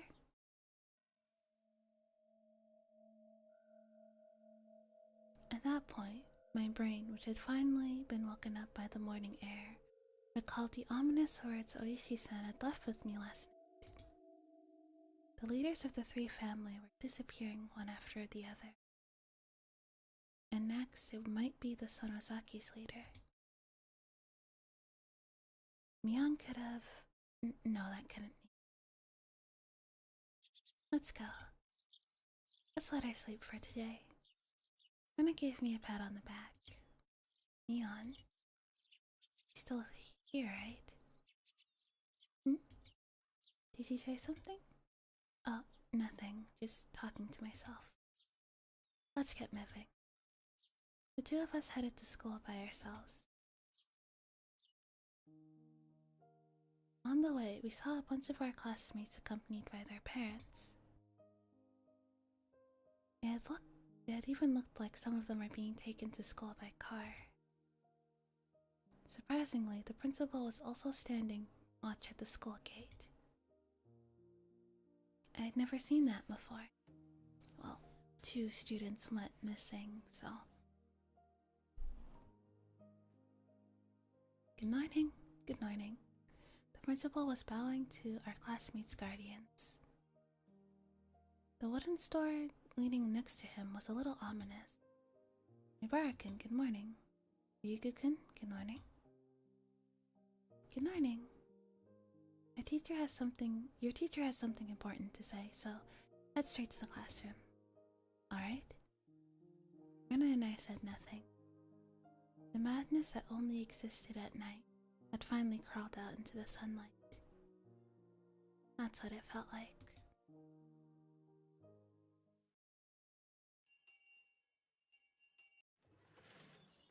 Good morning, everyone.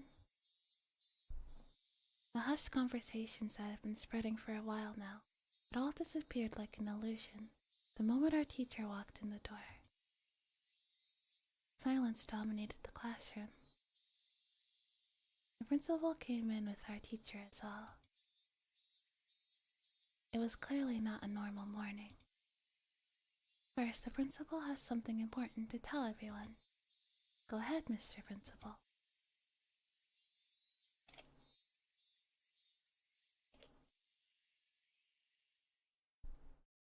The principal cleared out his throat and approached the dais.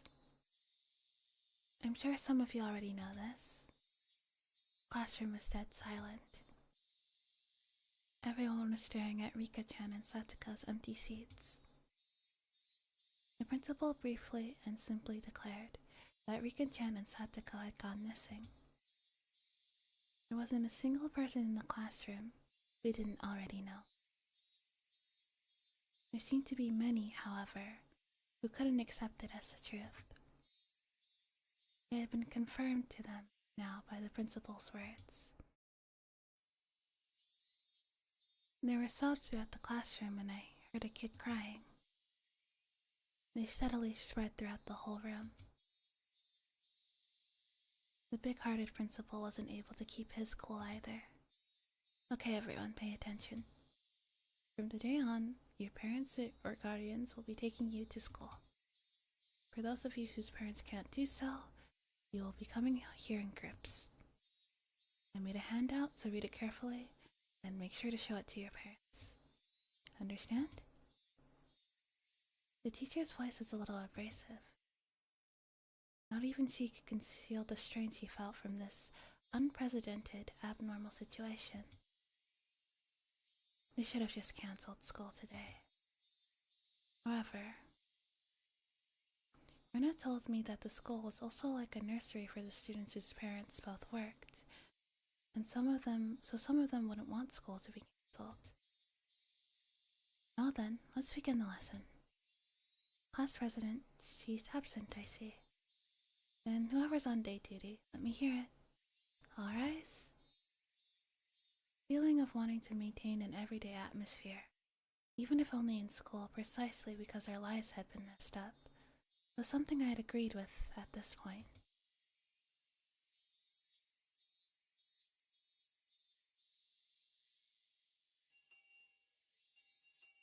End of the school day.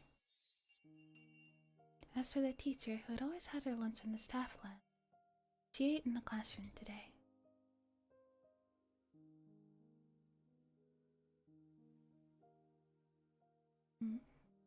I had to laugh at her curry bento, which was just a rumor until now, but there was nobody to laugh with me.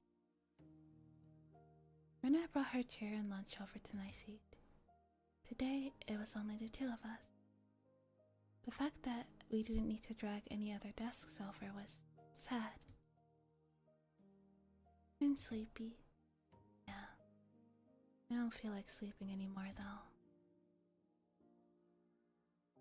In fact, I'm jealous of the people that could sleep at times like this. They've got nerves of steel.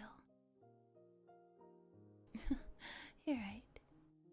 I was sleepy this morning, but my drowsiness had dissipated after coming to school and constantly facing the incredible tension. Rena's bento box didn't have its usual luster. That was to be expected. Rena was up for a long time last night, too. She wouldn't have time to make her lunch beforehand. Since it's not like she would have gotten up early this morning. Grab anything you want. Go ahead, you can admit my bento is better today. Okay then, I'll have some. Wow, chikua roll with perilla and cheese? That's interesting. Rena, yours might have ready-made food in it, but it's pretty good too. I realized the two of us were desperately trying to brighten the afternoon mood as to its usual level as much as we could. I looked around and I looked around the classroom, and it seemed like we were the only ones trying to do so, surrounded as we were by gloominess. Just the two of us sharing our lunches like this, it's sort of like something. Huh. Our laughter grew quieter. I was the first one to mess up. Sorry. Well, I'm sorry. No, it's okay. It's not your fault. Our chopsticks both stopped moving. We couldn't keep it up anymore. Rika-chan, Satoko. I wonder where they went. Those words might have sounded so miserable. Everyone was thinking it, using roundabout ways to address the topic, but I came right out and said it. I heard Rena catch her breath.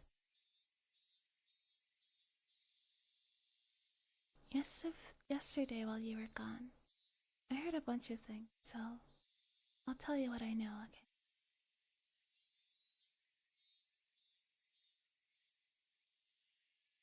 Sorry again about last night. But go ahead. Oh, gotta go. Since I work in a few hours, take care, Koala. I'm glad I could hang out for a bit. Thanks so much for stopping by, and thanks for the raid. Sweet dreams. Mwah. Sleep well.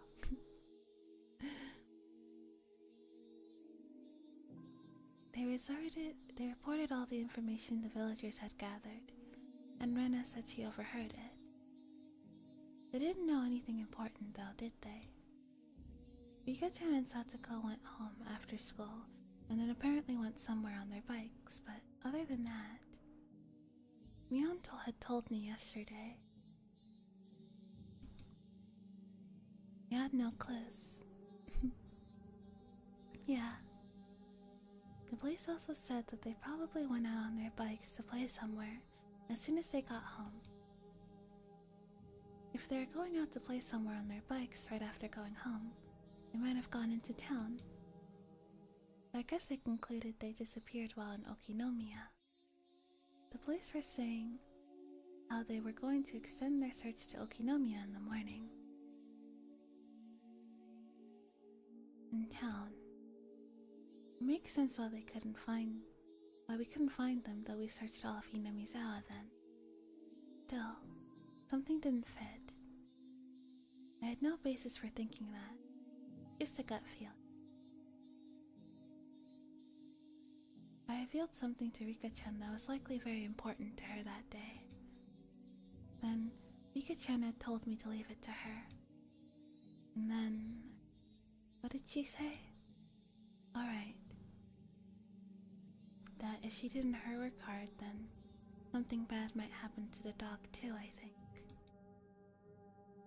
With all the talks of dogs and cats, I still didn't have the faintest idea of what she really meant, but it might have been Rika-chan's way of saying this was a race against time.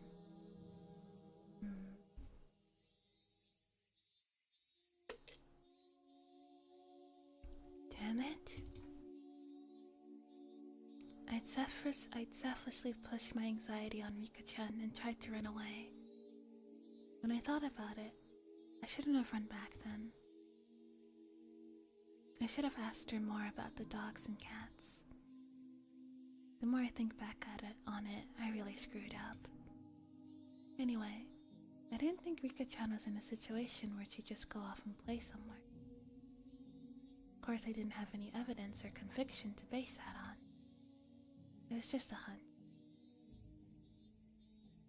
I don't think she'd go into town. You think so too, Keiichi-kun? I agree. Rika-chan and Satoko-chan must have disappeared in Hinamizawa. I looked at Rena, startled. I could hear the conviction in those words. Without replying to my gaze, she took her bento box and went to the hallway. I'm going to rinse this out. She timed that in a way that broke off the conversation. Suddenly, I got the feeling that the next thing she had to say would be hard to say aloud in the classroom. I hurriedly grabbed my bento box and followed her. Rena didn't go to the kitchenette, but rather the water fountains out back, where students seldom went. The water flowed down into our bento box. During that time, Rena didn't say a word. Then, after making sure there were no other students around, she finally opened her mouth to speak. The whole thing about Rika-chan and Satsuko-chan going down to play then disappearing, that didn't make any sense for some reason, so I decided to investigate a bit myself. Who did you ask? What did you ask them about?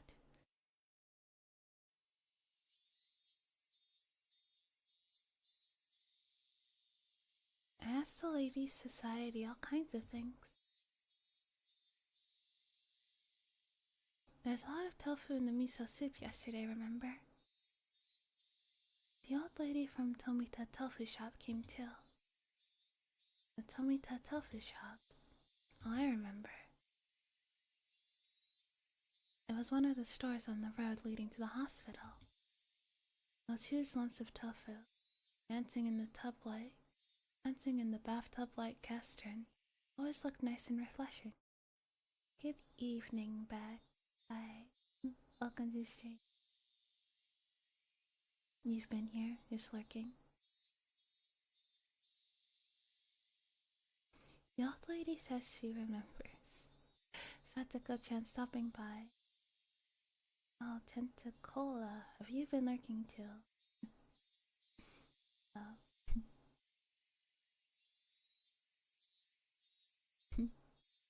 My favorite emote of yours. Yeah, I love it too. It was drawn by a dear friend of mine.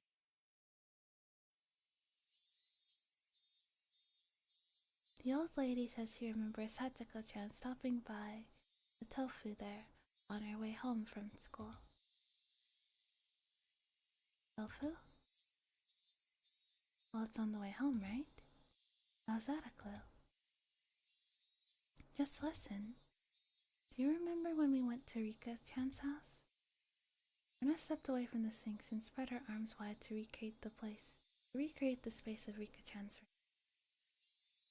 Yeah, if you're having a good, hope you've been having a cozy time. There was a pot on her gas cooker, and there's miso soup on it.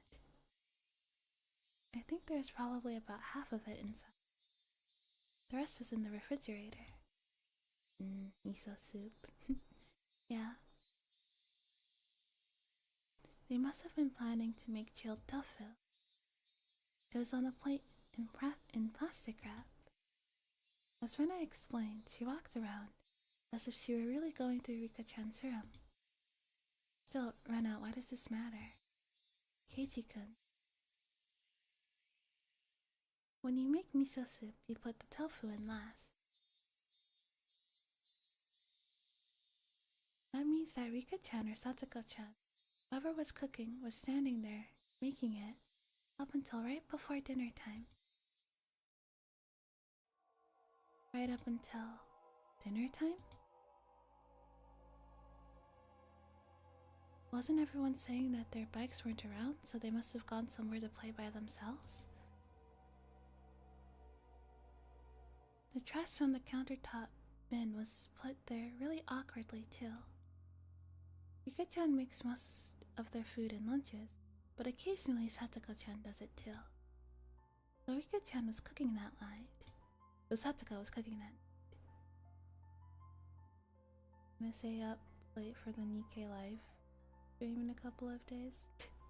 Yes, I need to see it. That means that Satoko at least didn't go somewhere to play. Yeah. He was preparing dinner? Yeah.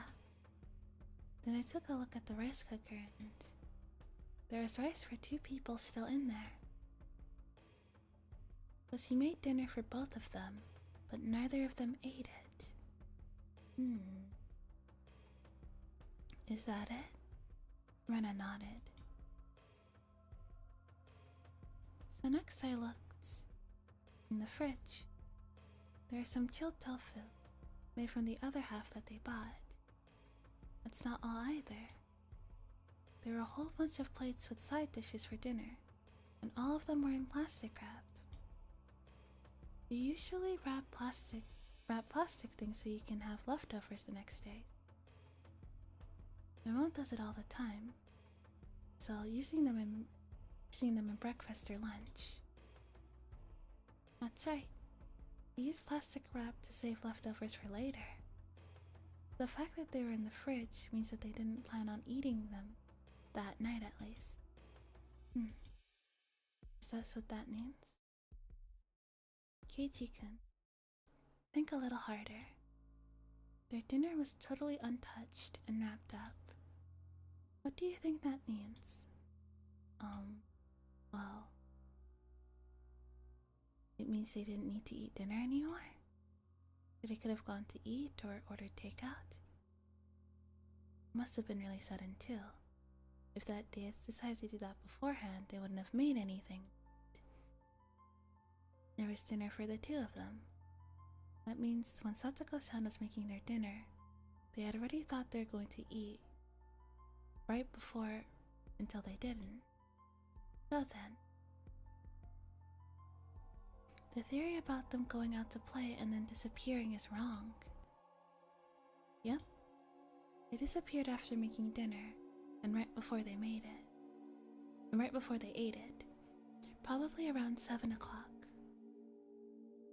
Where would they have gone at a time like that by themselves without eating? That's obviously where this is leading. Keiichi-kun, do you remember? On their fold-out table, there are things like soy sauce and a chopstick holder. It might have been something like that. I didn't remember. The container for soy sauce, it was empty. There wasn't even a drop left. Grilled tofu wouldn't taste good without it. So I looked under their sink for the larger bottle of soy sauce they had. Sure know a lot about where they keep stuff. I've been to Rika-chan's house and cooked for them before. Rena cleared her throat, her face returning to a serious expression. Then, when I opened the cabinet, the big bottle of soy sauce wasn't there at all. Wasn't there? What does that mean? Means that she probably went out to get more, and Satoko went with her. Speaking of chilled things, have you ever had Japanese cold noodle? I have not. I've always wanted to try it though.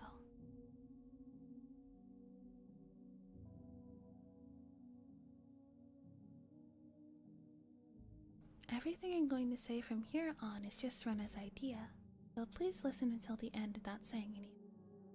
Please reserve your questions until the end of the presentation. Last night, Satoko was making dinner like normal. Rika-chan usually watched TV until the food was ready, so she was probably laying down watching a variety show or something. Satsuko put the tofu in the miso soup, and right when dinner was about to be ready, she noticed they were out of soy sauce. Rika-chan, who had nothing to do, brought the big bottle of soy sauce to a neighbor's house to borrow theirs.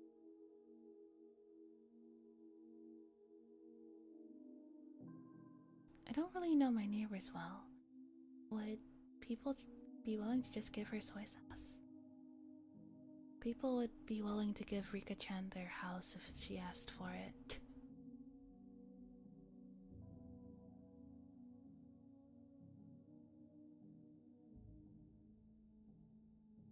It's not all that uncommon in Hinamizawa. It's a noodle that you rinse after cooking in cold water and leave a tiny bit of water left for the flavorings you put in. Add ham and/or cucumber and carrots. It often comes with a little bit of strong mustard, and that actually sounds so good. That actually sounds really good. I want to try it. So Rika-chan rode her bike out to get some soy sauce. No matter how long Satsuko waited though, Rika-chan didn't come back. So when Satsuko called up the house where Rika was going, it was a crazy experience from any other type of noodle.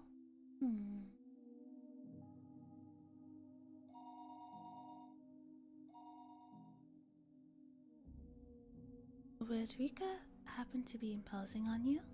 Something like that. Then the other person must have replied at something like this. We have plenty of food here, so you should come too, Satsuko-chan. Rika-chan has already eaten. I think that's how they called her out there. Satsuko called Rika a few names in private and wrapped up the dinner she had made for them. He put it in the fridge so they could use it for breakfast and lunch the next day. Then Satsuko got on her bike too, and headed for the house where Rika-chan was.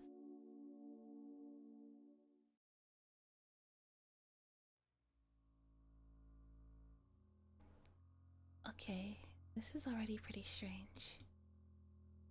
You don't normally make so much food that you can give it to people who suddenly arrived at your house.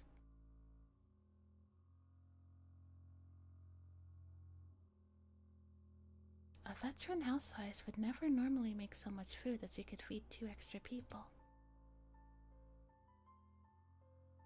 Could it have just been a coincidence that they made too much? It's still unthinkable. Rena flatly denied me.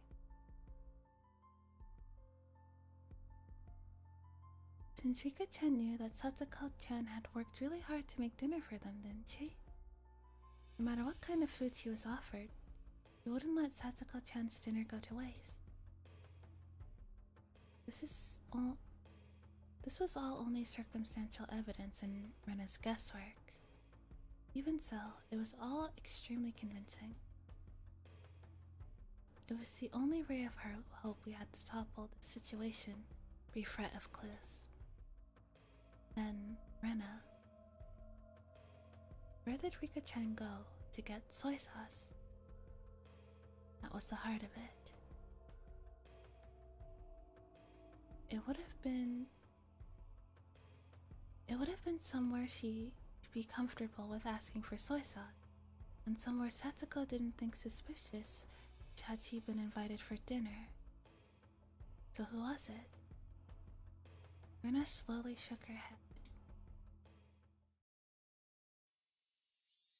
That's all for Rena's guesses. These are all just ideas, okay? Keep it a secret from the police. What is there to hide? Even if only half of what you said is right, it'd be a good clue for all this. Keiichi-kun, this all means suspecting someone from Hinamizawa. We can't suspect anyone without a really good reason. I saw a few girls coming over to rinse over the bento box. Rena cut the conversation short there and returned to the classroom. I stayed there alone, my body bathed in the lively voices of the cicadas. Let's think about this, in my own way. Rena had barely any information to go on, and yet she reasoned that out that much.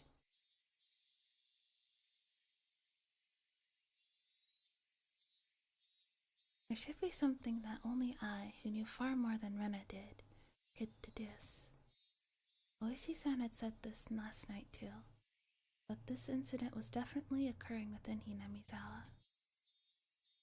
Rena might not have wanted to believe it, but it's basically a given that the culprit is someone from the village. The trigger for everything was when the four of us trespassed the storehouse. Somebody saw us going in there. For the culprits, breaking the taboo was a crime, punishable by death.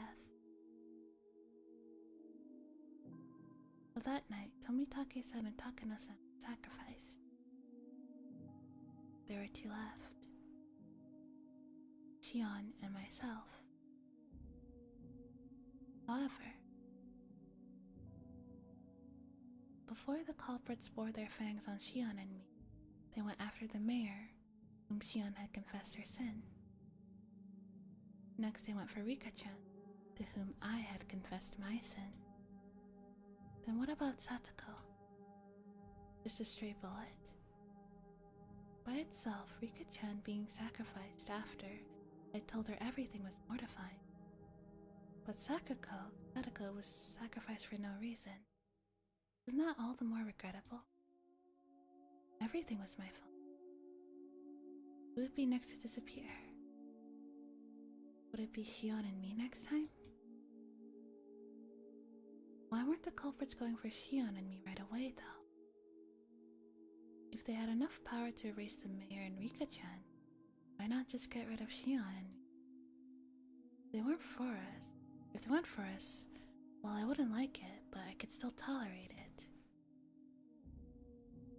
What I couldn't forgive is them getting rid of those we'd confessed to. Now that I think of it, yesterday, Shion said something alarming. He felt like someone was watching her. So then, is someone watching me as well? Strangely though, I hadn't felt anything like that until now. Even though I'm the root cause of everything, I'd never once had that impression. Maybe that was simply because Shion was more cautious than me, and I was just careless. That's another story though. Let's get back on track. Why weren't the culprits going after Shion and me? I felt like that's where the key to this lay. Could it be I was making a big assumption that I shouldn't have been? I thought and thought but couldn't come up with an answer. The one thing I understood was that I was a concerned party to this case, and I had a duty to watch over it until everything got resolved.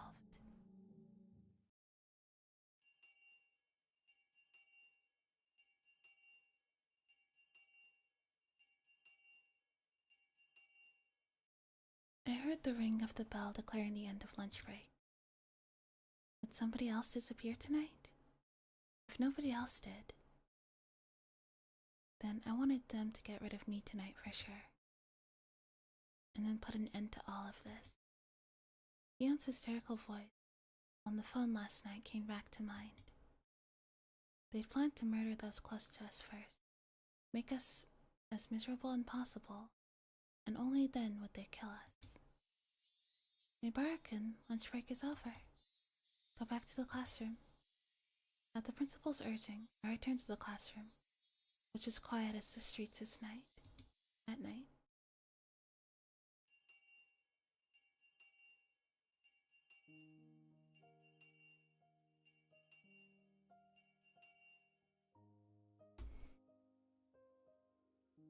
There are a lot of parents picking up their children after school. It is just like a kindergarten. Students whose parents didn't come went home as a group. We left school with everyone else, following the assigned route. Even while leaving, nobody said anything funny. They all looked like exhausted mountaineers, silently marching through the mountains.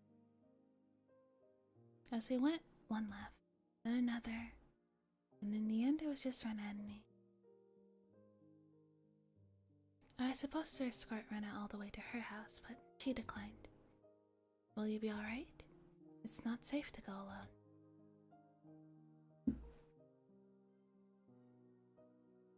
It'd be just as dangerous for you to go home by yourself after bringing me back, Keiichi-kun. It's still light out anyway. I'll be fine. I see. Then be careful, okay? Yeah. Huh. Isn't that a policeman? Rena pointed towards my house. There's a car stopped in front of it. Out from the car came Moishi-san. He must have been waiting for my return to ambush me. Moishi-san started walking over wearing that annoying grin. Rena, you should go. If you get involved with him, you'll be here for hours. But what does the police want with you? Rena's a good person. Even when I made a fuss over Rika-chan's disappearance, she never asked me why I did. She could have been suspecting me ever since then, and that would have been okay. Even so, she still hadn't asked me anything. She didn't try and pressure me into revealing the truth. I'm not the culprit. I know that. That said, I can't say that I'm totally uninvolved with this incident. Rena simply listened, smiling like she always did. Even though I had insinuated that I was related to the incident, she didn't look at me as though she were looking at something dirty. I'll tell you next time. Okay. I'm looking forward to it. Get going then. Rena gave me a slight bow and trotted away, leaving me alone with Oishi-san, who walked over. Hello, hello. Welcome home, Ibara-san. Hello. Looks like your parents aren't here. My, was I in a bit of a spot? He came all the way to my house.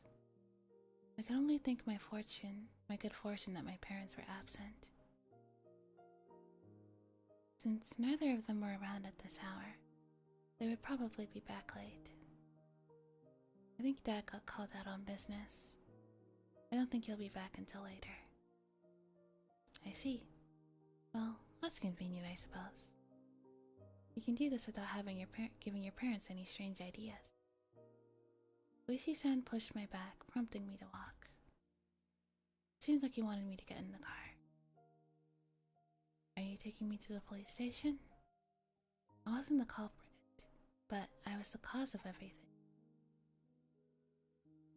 It wouldn't be weird if he wanted to investigate me. It kind of gave me a resigned feeling. No, I just don't want to stand around talking. We can just talk in the car, that's all. Come on now, don't be shy. He opened his back door and urged me inside. If I got in, I wouldn't have a very easy time getting out. If I said no, however, this man might really handcuff me and take me away. I couldn't refuse. I could only accept in good grace. The inside of the car had been cooled so much to the air conditioner that there was a rusty smell coming from the filter, which must have been cleaned only rarely. Oh, is it too cold? I'll turn the car off. He turned on the engine, and it suddenly became quiet. The voices of the Higurashi, with all their cool loneliness, snuck inside.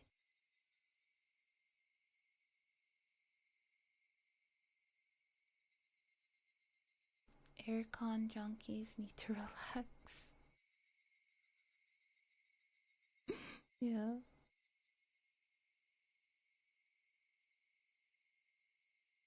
It sounded to me like a chorus of voices, lamenting my exorbitant punishment for having harbored such foolish curiosity. For a few moments, while listening to these voices, I myself lamented the days that have been twisted and distorted since that night. Those people have constant air flowing to 68 degrees no matter what space they're in. It's middle of winter. Let's turn on the AC. It's a little warm in here, isn't it?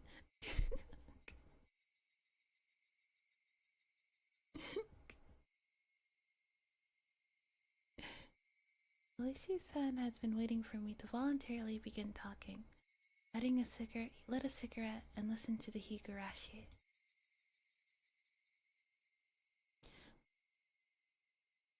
Did Hotamod hold that message? It flagged the word junkie.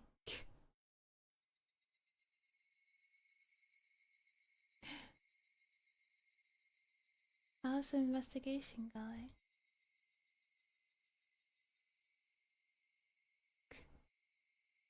The investigation? Of what? Bruh. Automod need to relax. And there've been so many, which do you mean? All of them. Well, alright then. They're officially secret investigations, and we're under a media blackout, but I'll let you in on them. Then shall we start from the first incident? Freak deaths of Tomitake-san and Takeno-san on the night of the Watsunagashi. On this one, surprisingly enough, we haven't made any progress at all. Embarrassingly. First of all, Tomitake-san. There are indications on his body that he was assaulted by a group of people, but no explanation for him clawing out his own throat and dying. We suspect an overdose from a stimulant or something, but we didn't detect anything. What about Takano-san? The same, we're in the dark. Autopsies for those who were burned to death are real tough. We believe that she was doused in gasoline after she was strangled. That one falls under the Gifu Prefecture's police department. They haven't been very cooperated, even though it happened in our territory. Oh, that's not very relevant though. The police didn't know anything other than the fact that the victims died inexplicably. Nonetheless, the times when incidents occurred have been generally placed right after the festival ended. It's a bit uncertain in Takano-san's case, but the likely prospect is that she was murdered at about the same time as Tomitake-san, then dumped in the mountains in Gifu. Why would they bring a dead body all the way up to the mountains?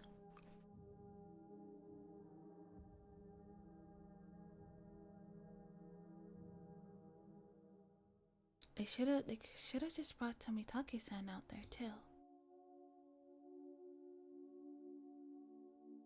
Oh my, babe Mara-san, you're quite sharp, you know that?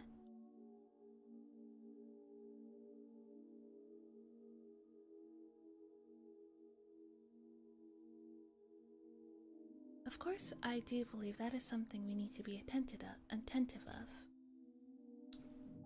But there are a bunch of other suspicious things. But this is all about I can tell you at this point. How about the mayor? Have there been any clues? After having exhausted that topic, I changed the subject. Otherwise, he might turn the conversation on me. We investigated his movements on the day he disappeared. We didn't find anything that would provide any clues, but I'll tell you about it anyway. The mayor, Eiichiro Kimiyoshi. Apparently, he was suffering from severe hemorrhoids. People who have lived a long time have an unusual amount of pride. Oh yay, hemorrhoids. So the mayor hadn't been telling anyone that I'd been going to a proctologist at a certain university hospital in Shishibone.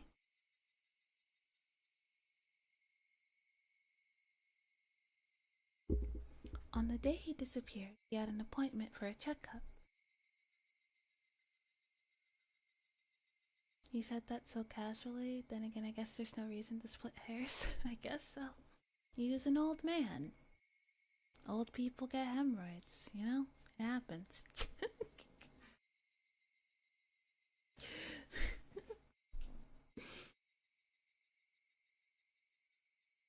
You had hemorrhoids? Didn't want to tell anybody about it. On the day he disappeared, he had an appointment for a checkup, so I went out first thing in the morning.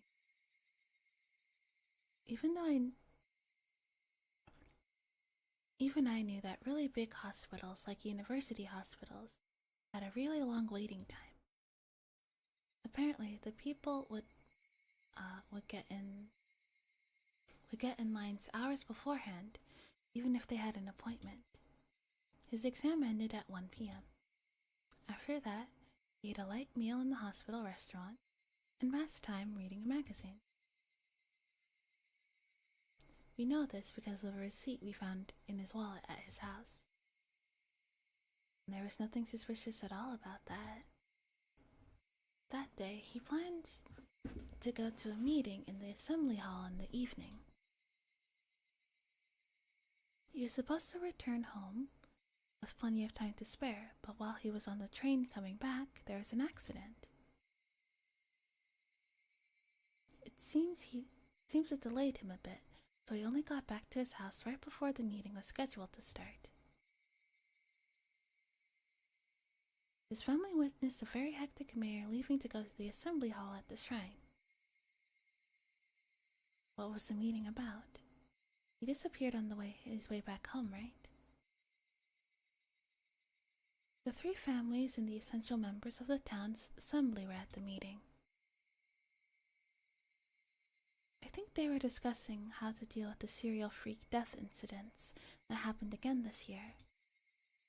So then, on his way home, the old man who had treated Shion like his own daughter.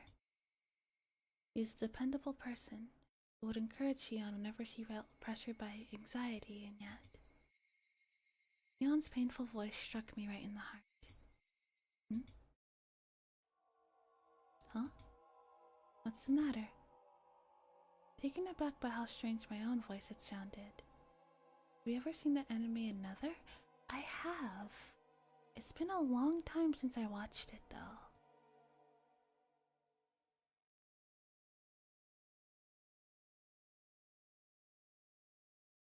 What was it that just surprised me? I squeezed my head with my hands and tried and dig back about what I had only realized for a split second. Remember, Keiichi Maebara, you just realized something. Something important.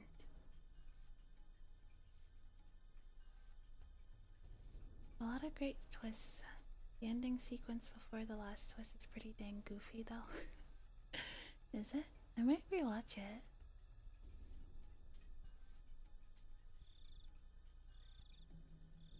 I always laugh when fiction makes light of burning houses. Yeah, burning a house, yeah. The night of the Watsunagashi. That was when everything started. That night, Takano-san and Tomitake-san died. Not collapsing from smoke insulation. Must have iron lungs, yeah. That night, Tomitake-san and Takano-san and Tomitake-san died.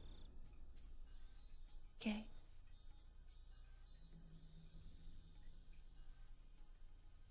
The next morning, word of the incident had spread throughout Hinamizawa. I planned to talk about it during the evening meeting. The mayor, however, had an appointment at the hospital as planned. He went there without telling his family.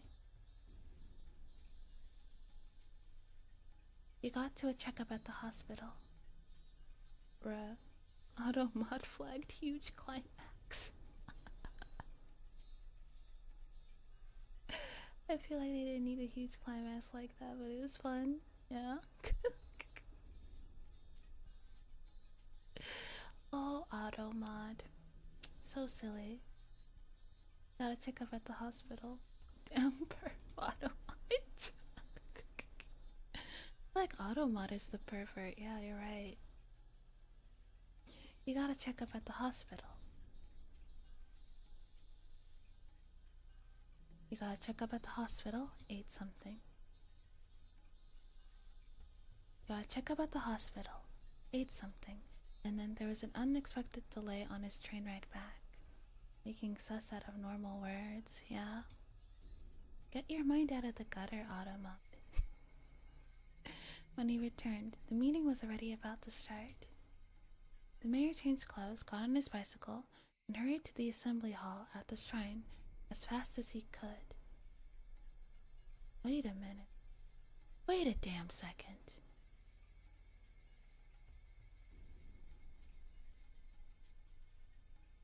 From what I heard about the incident on the night of the Watsunagashi, up until he showed up at the assembly hall, everything he was doing that day was done in secret. During that time, nobody found out that he went to the hospital alone. He ate alone. And he got onto the train alone. That all meant he had no contact with anyone else. So then... Oh... I'm grinding emoji on the side while watching. Yeah. I think you couldn't have called him on the phone. Okay, but what does that mean, Keiichi Maebara? It means that Shion Sonozaki is a sneaky bitch. What does that matter, Keiichi Maebara?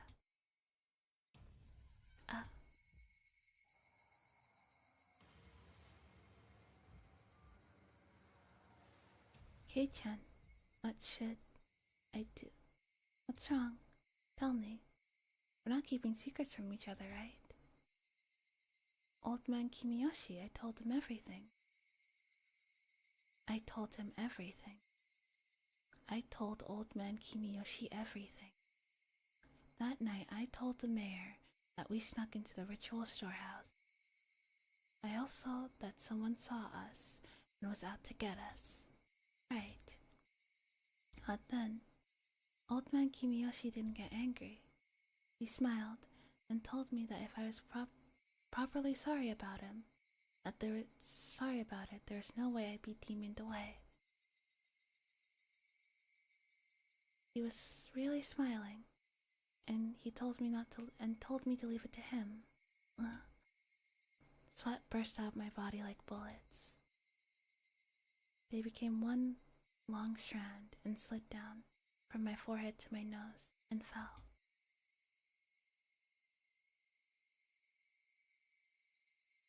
So then, what does that mean? Keiichi Maebara no more playing dumb. When did she tell him? She told him at the town meeting. The town meeting where only the important town officials were at.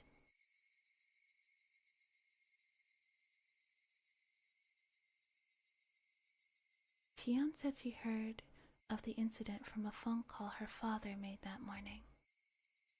The mayor had left the house first thing in the morning for his appointment at the hospital. He didn't tell anybody where he was going. Nobody knew about him going to the university hospital. Furthermore, his train ride back to his house was delayed by an accident. As soon as he got home, he rushed out to the assembly hall. Then the meeting at the assembly hall began.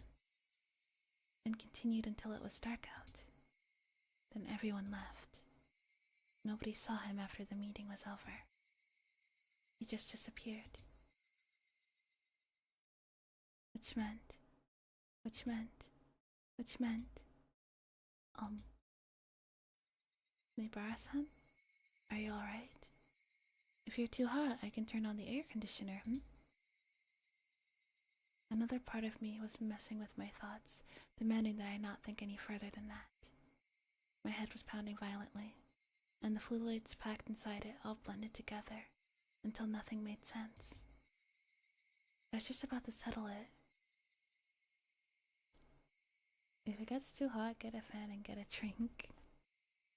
Yeah, thank you for that.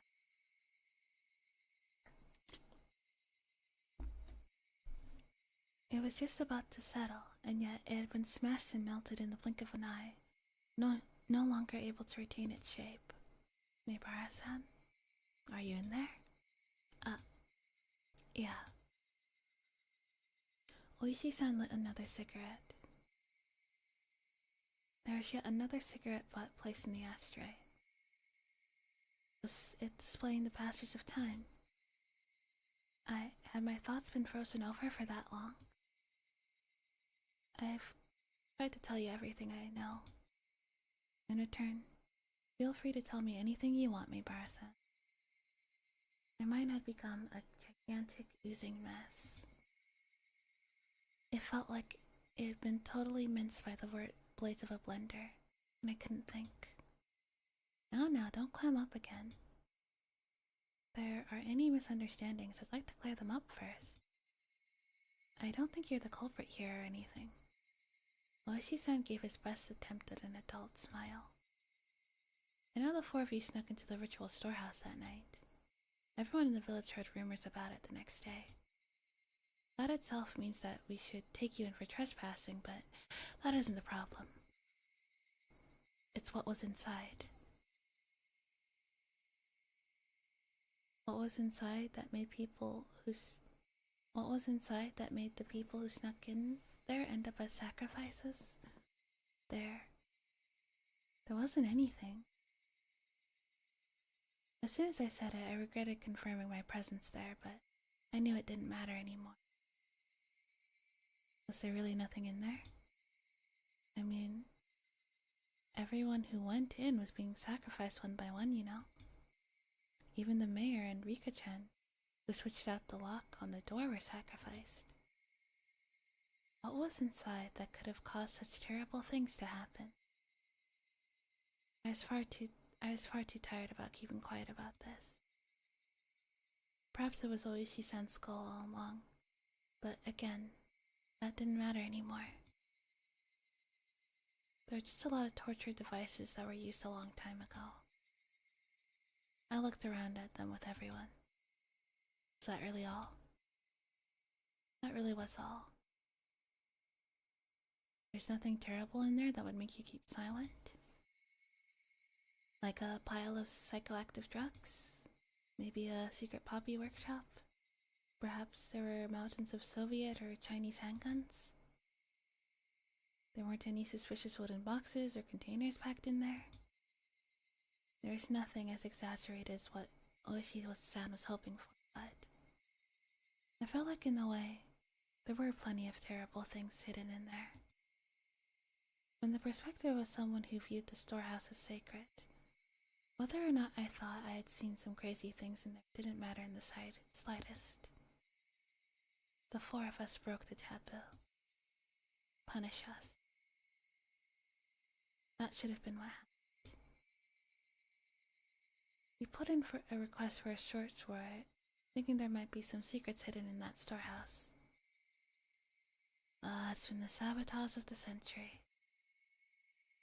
They said it would be an insult to religious figures, and something about the right to free religion in the Constitution. Jeez.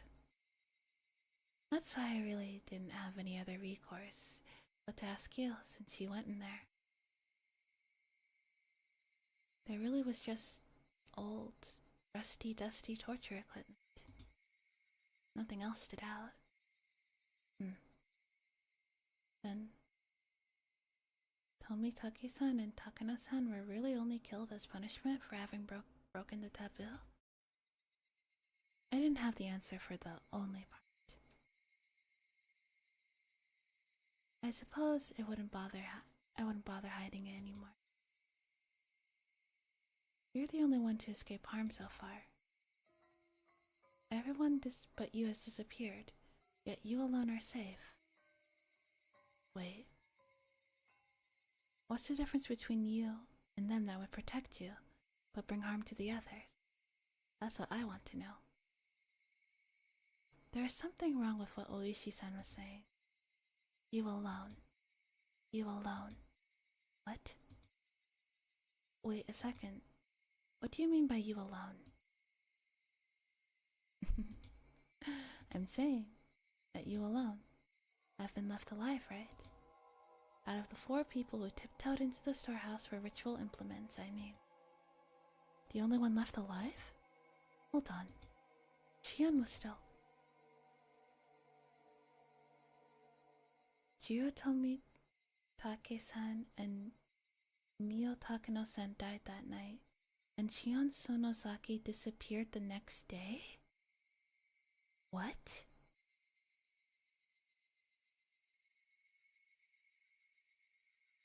But we talked to her the next day, didn't we? Only you are still safe and sound at this point. Why only you? I'm saying that's what I want to know. Shion disappeared? That's impossible. I unintentionally raised my voice, but I didn't care about that. Tomitake-san died, Takano-san died, and Shion disappeared? When did she disappear? What is this guy talking about? Oh well now, I thought you were long since aware of this. This is the first I've heard of it. Shion disappeared when? Well, going back a bit, she disappeared the day after Watsunagashi. Going back a bit? Stop saying stuff I don't understand.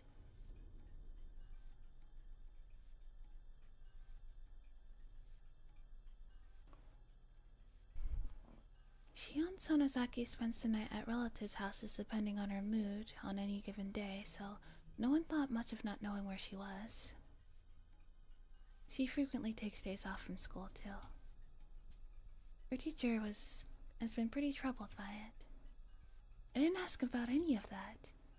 I'm asking you when Shion disappeared. I told you it was the day after Watsunagashi. But I talked to her. The fluids in my body all reversed direction. I lost my sense of balance, and everything I should see started to wrap up and twist out of shape. Started to warp and twist out of shape. I simply couldn't endure it. Hang on. You had already disappeared. Then, that night, that call, the phone call. Who was that? Called me every night. She encouraged me. She vowed that we would do our best to live on and not be erased. Yes, that should have been a phone call with Shion. Should have been a phone call with Shion.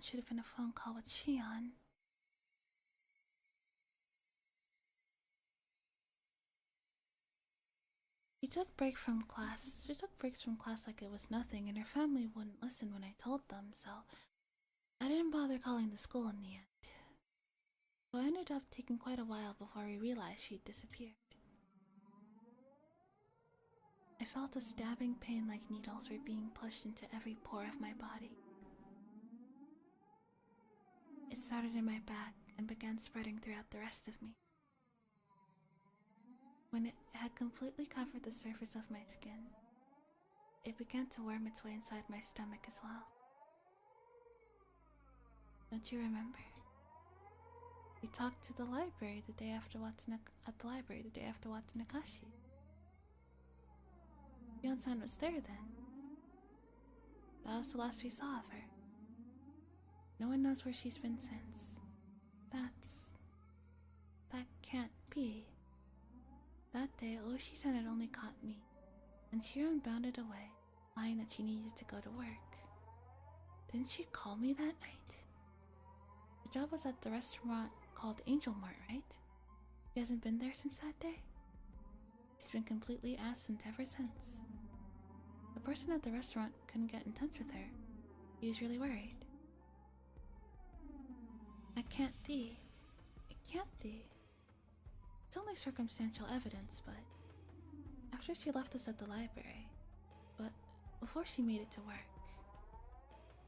I think it's appropriate to consider her having disappeared during that time. Right after she ran away without me. It seems that you didn't know. Maybe if you had said something earlier, this would have gone more quickly. Now you understand, right? The only one left. The only survivor of the floor who slipped into the ritual warehouse. It couldn't be. Just couldn't be. If something else happens, it would happen to you. You need to understand that, Meibara-san. Can't be. Can't be. Can't be. Yon had already disappeared. That couldn't be. Couldn't be. I talked to her the day before yesterday. I talked to her last night. She's going to call me again today. That was Shion on the phone. Shion on the phone. It was from Shion. From Shion. Shion has long since disappeared. Next will be you. Then, who was on the phone those past nights? Who was on the phone those past nights? Who was on the phone those past nights? That can't be.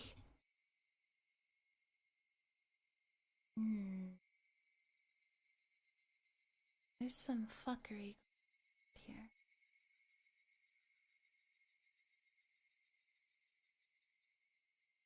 Something is suspicious. I lay down on the couch and stared there dazed for a while. My mind was completely blank, and I couldn't think about anything for more than a few seconds. There's a note on my house saying that Mom and Dad would be home. I should have some ramen or something for dinner. I could make it whenever I got hungry, but I had no appetite. I just stared blankly at the ceiling without eating anything. The hands of the clock were already pointing at 10.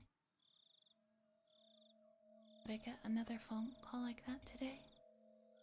Even though Shion had already disappeared. Would she still call me? Where would they be calling from? And who were they? The more I thought about it, the more I started to tremble. Even though I even thought about just disconnecting this phone line. Had I been thinking a little less logically, I really would have done it too. Hold on, Keiichi Meibara. Oishi-san admitted it himself, didn't he? That Shion went missing a lot? Couldn't she have just gone to relatives that Oishi-san didn't know about and have been there ever since? Yuna and I were both being targeted by somebody, so it wouldn't be strange to think she went somewhere she usually didn't in order to hide. It must have been why Oishi-san couldn't locate her, and why he labeled her disappearance. Yeah, that could be it. Yuna hadn't disappeared at all.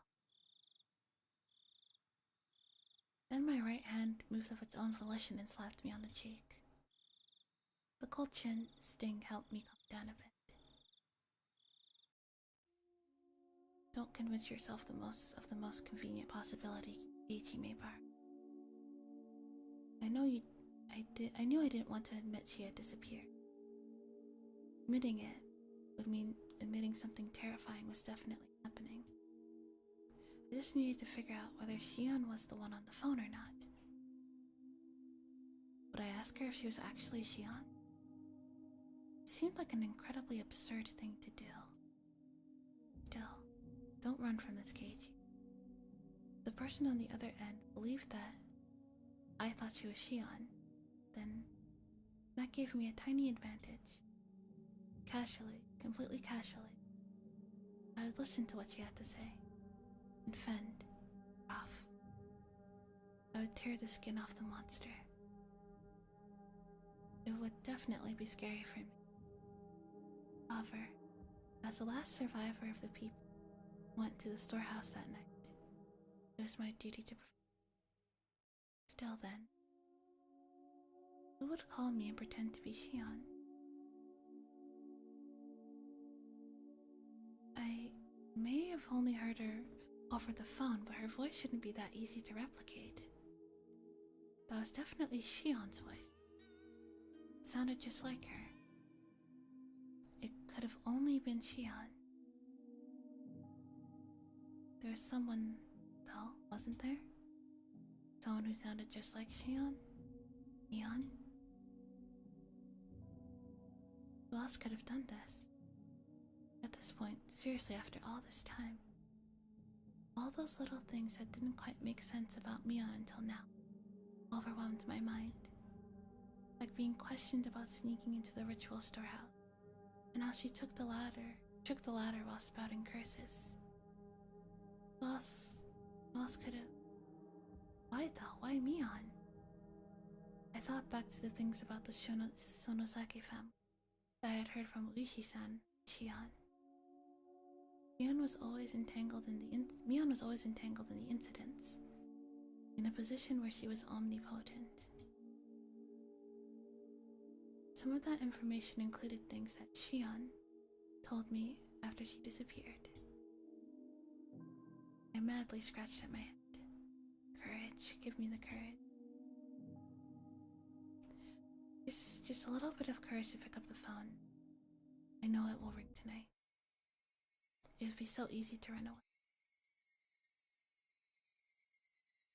That, though, would be the same as making it easy for them to erase me. I cannot run. I must stand up and face it. After all, the next sacrifice would definitely be me. I was sure Shion would use tricky words to try and... Careful, be careful. I'm scared. I don't want to do this. I don't want to do this. Oh, there it is. At that point, it rang. The phone rang, and I didn't know where the call was coming from. Shion had disappeared. Disappeared a long time ago. Disappeared the night after Watsunagashi. Until today, he had been calling me like nothing had happened. Now again tonight. People that had disappeared. Their corpses simply haven't been found. I don't really think they're alive. If it really was Mion on the other end, then that would mean she was calling from an... Of course that couldn't be. A living being was calling me, pretending to be Shion. Shion was long gone, and yet, as though she were as alive and well, the phone continued its incessant ringing. I didn't want to pick it up if I didn't have to. I just concluded, though, that doing so wouldn't solve anything. Then what would I do after I answered it? Would I immediately just declare it wasn't Shion and ask who she was? Alternatively, I could pretend that I was still fooled and try to grab her by the tail. That would probably be the safest thing to do. What I was most afraid of was that the person on the phone would do when she realized I knew she wasn't she. However, as long as I continued to let her think I was fooled, she wouldn't do anything extreme, right? I just make sure to be careful. I should be the safest option. Made up my mind. I'll answer the phone. Once I do that, I'll talk to her as if nothing happened. That wasn't all I'd do this time, though. I'd scope her out. Who was she? What was she thinking? And what was she after? Why was she doing this? Was she really the one who killed Tomitake-san and Takano-san? What had happened to the mayor? What happened to Rika-chan and Satoko? I reached out for the receiver, my arm trembling. There are too many things I wanted to know. Too many things I wanted to ask. I was scared. I should start by picking up the phone. Pick it up, Keiichi. Pick it up, Keiichi. Hello? Oh, how relieved I would have been if it hadn't been a call for Shion. Kei-chan. It's me. It's Shion. My momentary convenient above all, bleeding protection was ripped into 1,000 pieces. I couldn't help shaking at this point. Get ready for this. You took a long time to pick up. I thought you weren't home. I was about to hang up. Sorry. I was just in the bath. Did your family not pick up for you? Could your parents be out right now, Kei-chan? I failed. I let her in on a fatal piece of information, that I was currently the only one at my house. Well, no, they're not really. Anyway, have you heard about Rika-chan and Satoko? No. What happened after that? Were they found? Nah. They weren't found. Kei-chan, please don't lose hope. If Oishi-san hadn't let me know, I might have allowed myself to shed a tear or two at Shion's considerate words. Instead, now that it had come to this, I couldn't take her words at face value. This person on the other end of the receiver. The more perfect as Shion they were, the more my blood curdled in fear. Rika and Satoko. They were kidnapped, weren't they? Yes. I don't think there's much doubt. Just how cruel and grave meaning did those words hold? Their weight astonished me, and a moment later I was overcome with numbness and felt like I would pass out. I asked if Rika and Chan and Satoko had been kidnapped. Shion in turn answered that there wasn't much doubt. That cruel meaning behind her words. Rika, Chan, and Satoko were... no, I'm sorry. About the mayor. What do you think happened after he was kidnapped? Do you think he's still alive? What happened to Rika-chan and Satoko after they were kidnapped? That's what I wanted to ask, but I frantically caught myself. What if she had given that question a terrifying response, in such a way to sound like it had nothing to do with her? I was scared of that, so I immediately brought up the mayor. That said, however much I talked about the mayor, I think he was killed. Wait? That was quick. I think it must be really hard to kidnap someone and keep them alive like they are. As long as they're not hostages, it would be more practical to kill them once you were done with them. The world started to bend so much I almost lost my balance. The scenery in my eyes whirled around and around in places like the hands of a clock, and tried to swallow me whole from below. I frantically put a hand to the wall to support myself. A moment later, a severe nausea welled up within me. How was she saying such things so lightly? Kill them so readily. What's a human life or two anyway? It's a horrible thing, but I think that's probably what happened. If the mayor was killed, then wouldn't that mean the same happened to Rika-chan and Satoko? No, that couldn't. They weren't some random old man. It was Rika-chan. It was Satoko. They couldn't kill them so readily. It's probably better to think that Rika-chan and Satoko-chan ended up the same way. Those were the words I wanted to hear the least, and I fought back with a scream of my own. Even though it would change nothing, still, I couldn't help but scream.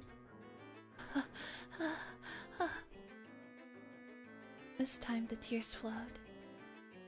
I've been confronted with the most horrific outcome, and I'd been trying so hard to avoid considering ever since last night, and I cried.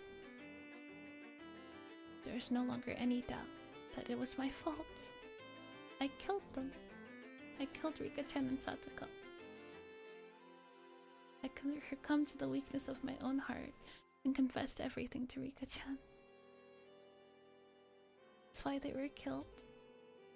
That meant I killed them. When Rika-chan looked at me with those innocent eyes, if only I hadn't given in.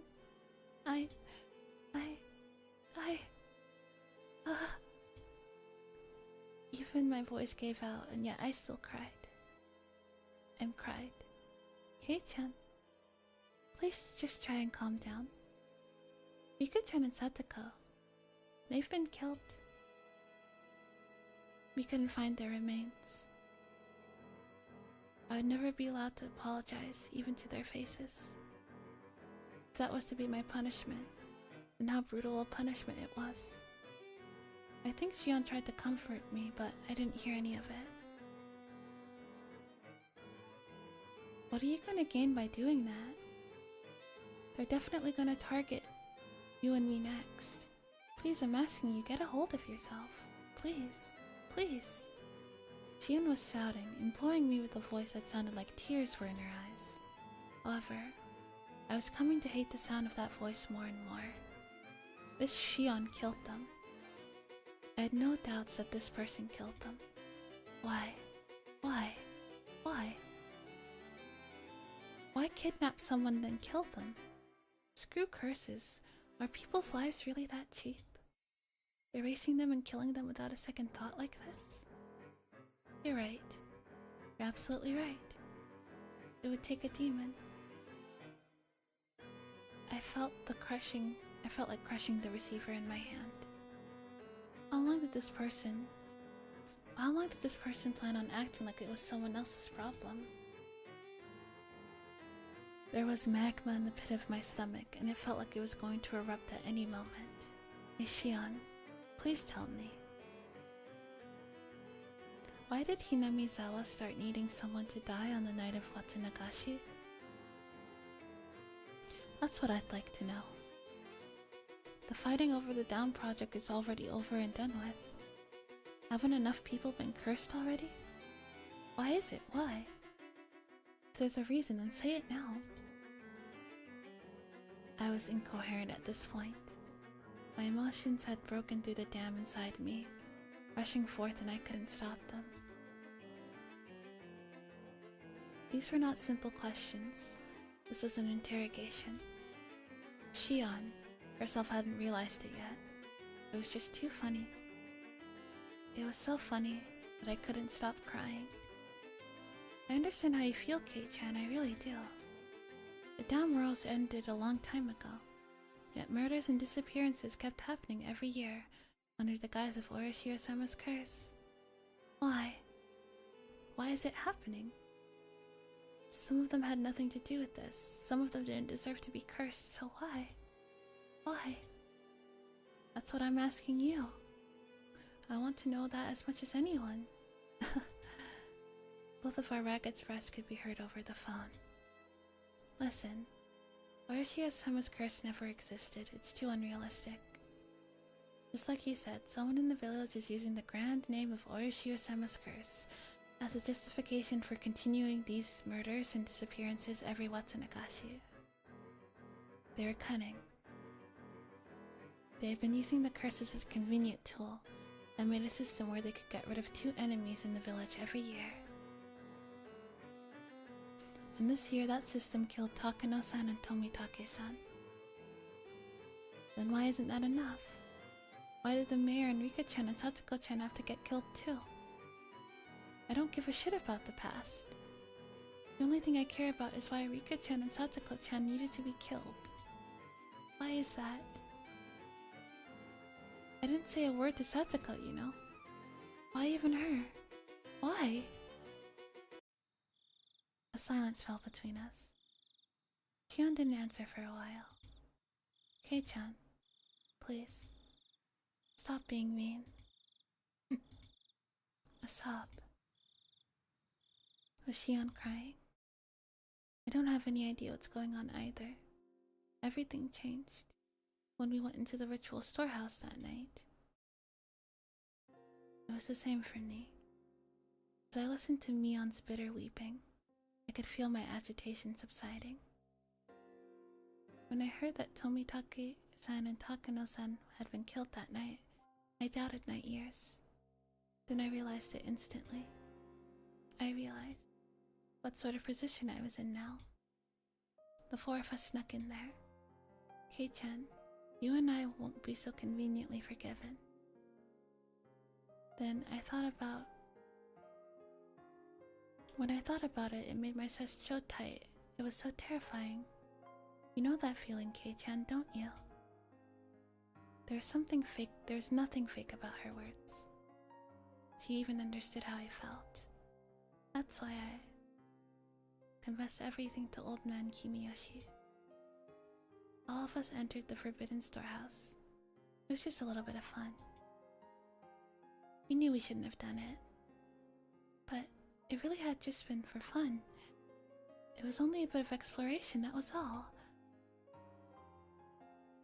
Takano-san and Tomitake-san, who went in with us, were slightly killed afterwards.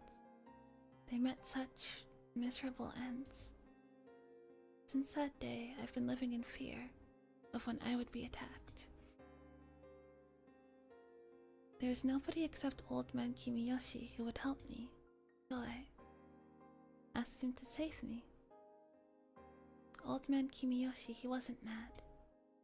He just smiled and said, "If you're really sorry, Shion-chan, then you'd never be demoned away." He really did smile at me. He told me to leave it to him. Shion cried bitterly, calling the beloved mayor's death. It was such a sad voice that none who heard it could prevent it from twisting their heart. Then again, I did let my emotions take over. Did I let my emotions take over and go off at her?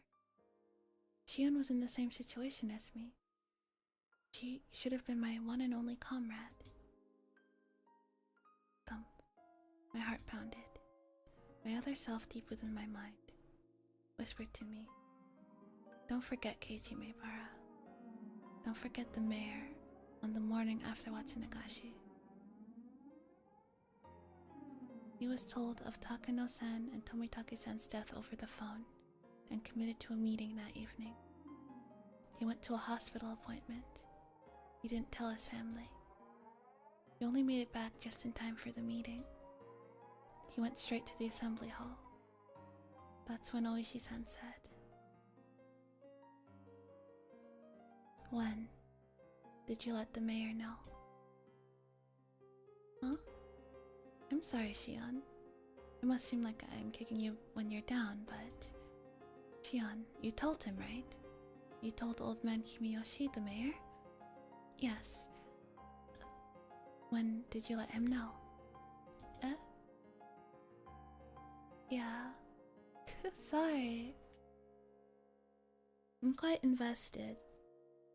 I'll end stream after we enter like a scene break, or this chapter is finished, whichever comes first. Prince says you are a good person and we love you. Oh, thank you, Prince.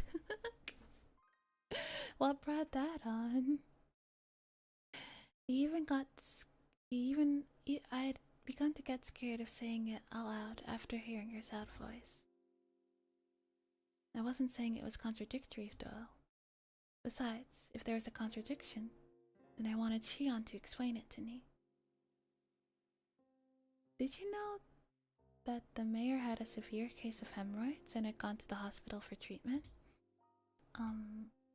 Kei-chan, what does that have to do? Please answer me. If you don't know, then just say so. There was momentary silence. And after stammering a few times, he replied, "I knew that. He had hemorrhoids.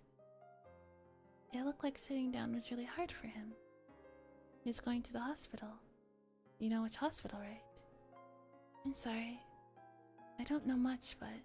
Kei-chan, what does this have to do with... Shion didn't know what hospital the mayor went to. That meant it was impossible for her to have gone all the way to the hospital to confess everything. She didn't know the destination. She obviously couldn't have seen him on the train either. If there's any other chance to contact him, it would have been after he came to Hinamizawa. The train, however, had gotten delayed, and he only got back before the meeting was about to start. He didn't have time. There wouldn't have been enough time for him to listen to Shion spill the beans. I want to ask you straight. Shion, when did you tell the mayor about everything? When and where? Your answer doesn't have to be precise, but please give me one. Kei-chan, why are you asking me that? Her sob pierced into my ears. I was taken by the illusion that I was bullying her, even though I'll say it. If I'm wrong, please correct me.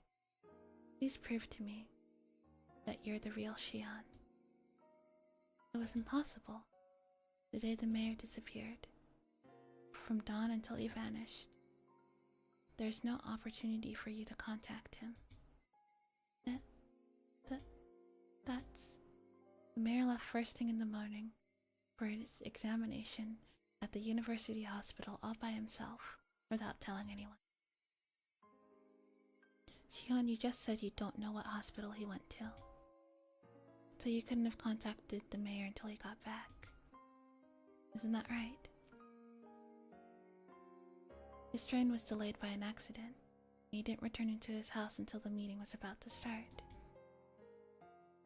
So there was no time for you to have told him before the meeting started either. I heard Shion repeating her weak sobs.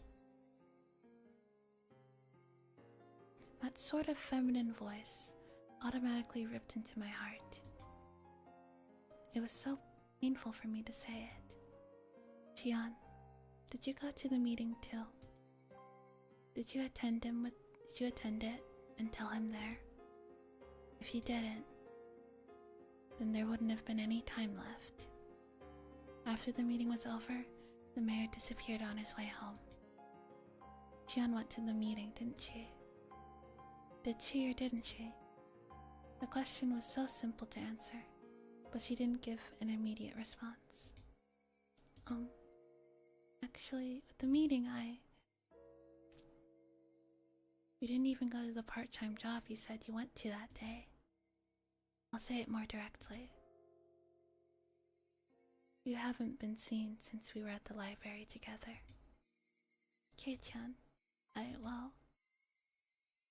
Shion Sonozaki disappeared the day after the Watsunagashi.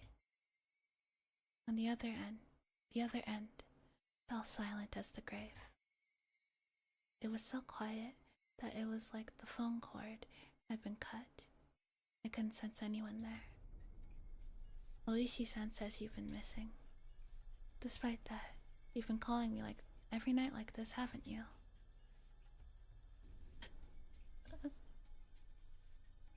Shion's sobs were torturing me. Still, I'm pretty sure I haven't said anything wrong. Please, Shion. If something I said was wrong, please say so. Shion, I'm begging you. There's no way you could have seen the mayor, but you did see him. If Shion ever did have the chance to meet with the mayor that day, then that meant when you saw him after the meeting. In other words, it would have been right before he disappeared, or afterward. So... Now she's laughing?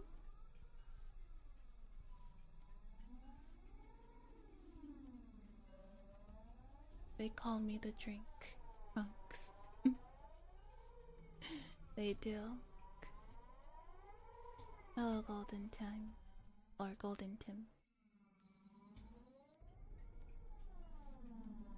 Okay, can you... Okay, you get it. went to dial tone.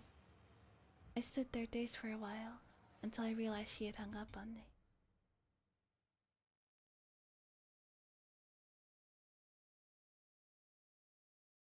Okay. Now we're gonna end this stream. I'm not sure if this is a scene break or if the chapter ended. Okay. We'll read these tips first. Actually, we'll end the stream.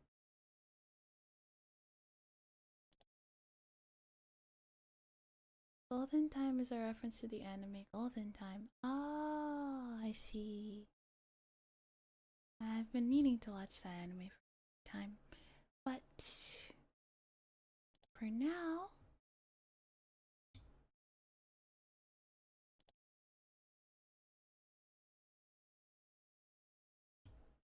we'll be ending the stream. Thank you all for hanging out with me tonight. I won't be streaming on tomorrow or on Thursday, but I will be live on Friday and Saturday. And I'll see you guys then. Thanks for stopping by. I hope you guys had a good night with me. Yeah, sweet dreams everyone. Good night. Mwah.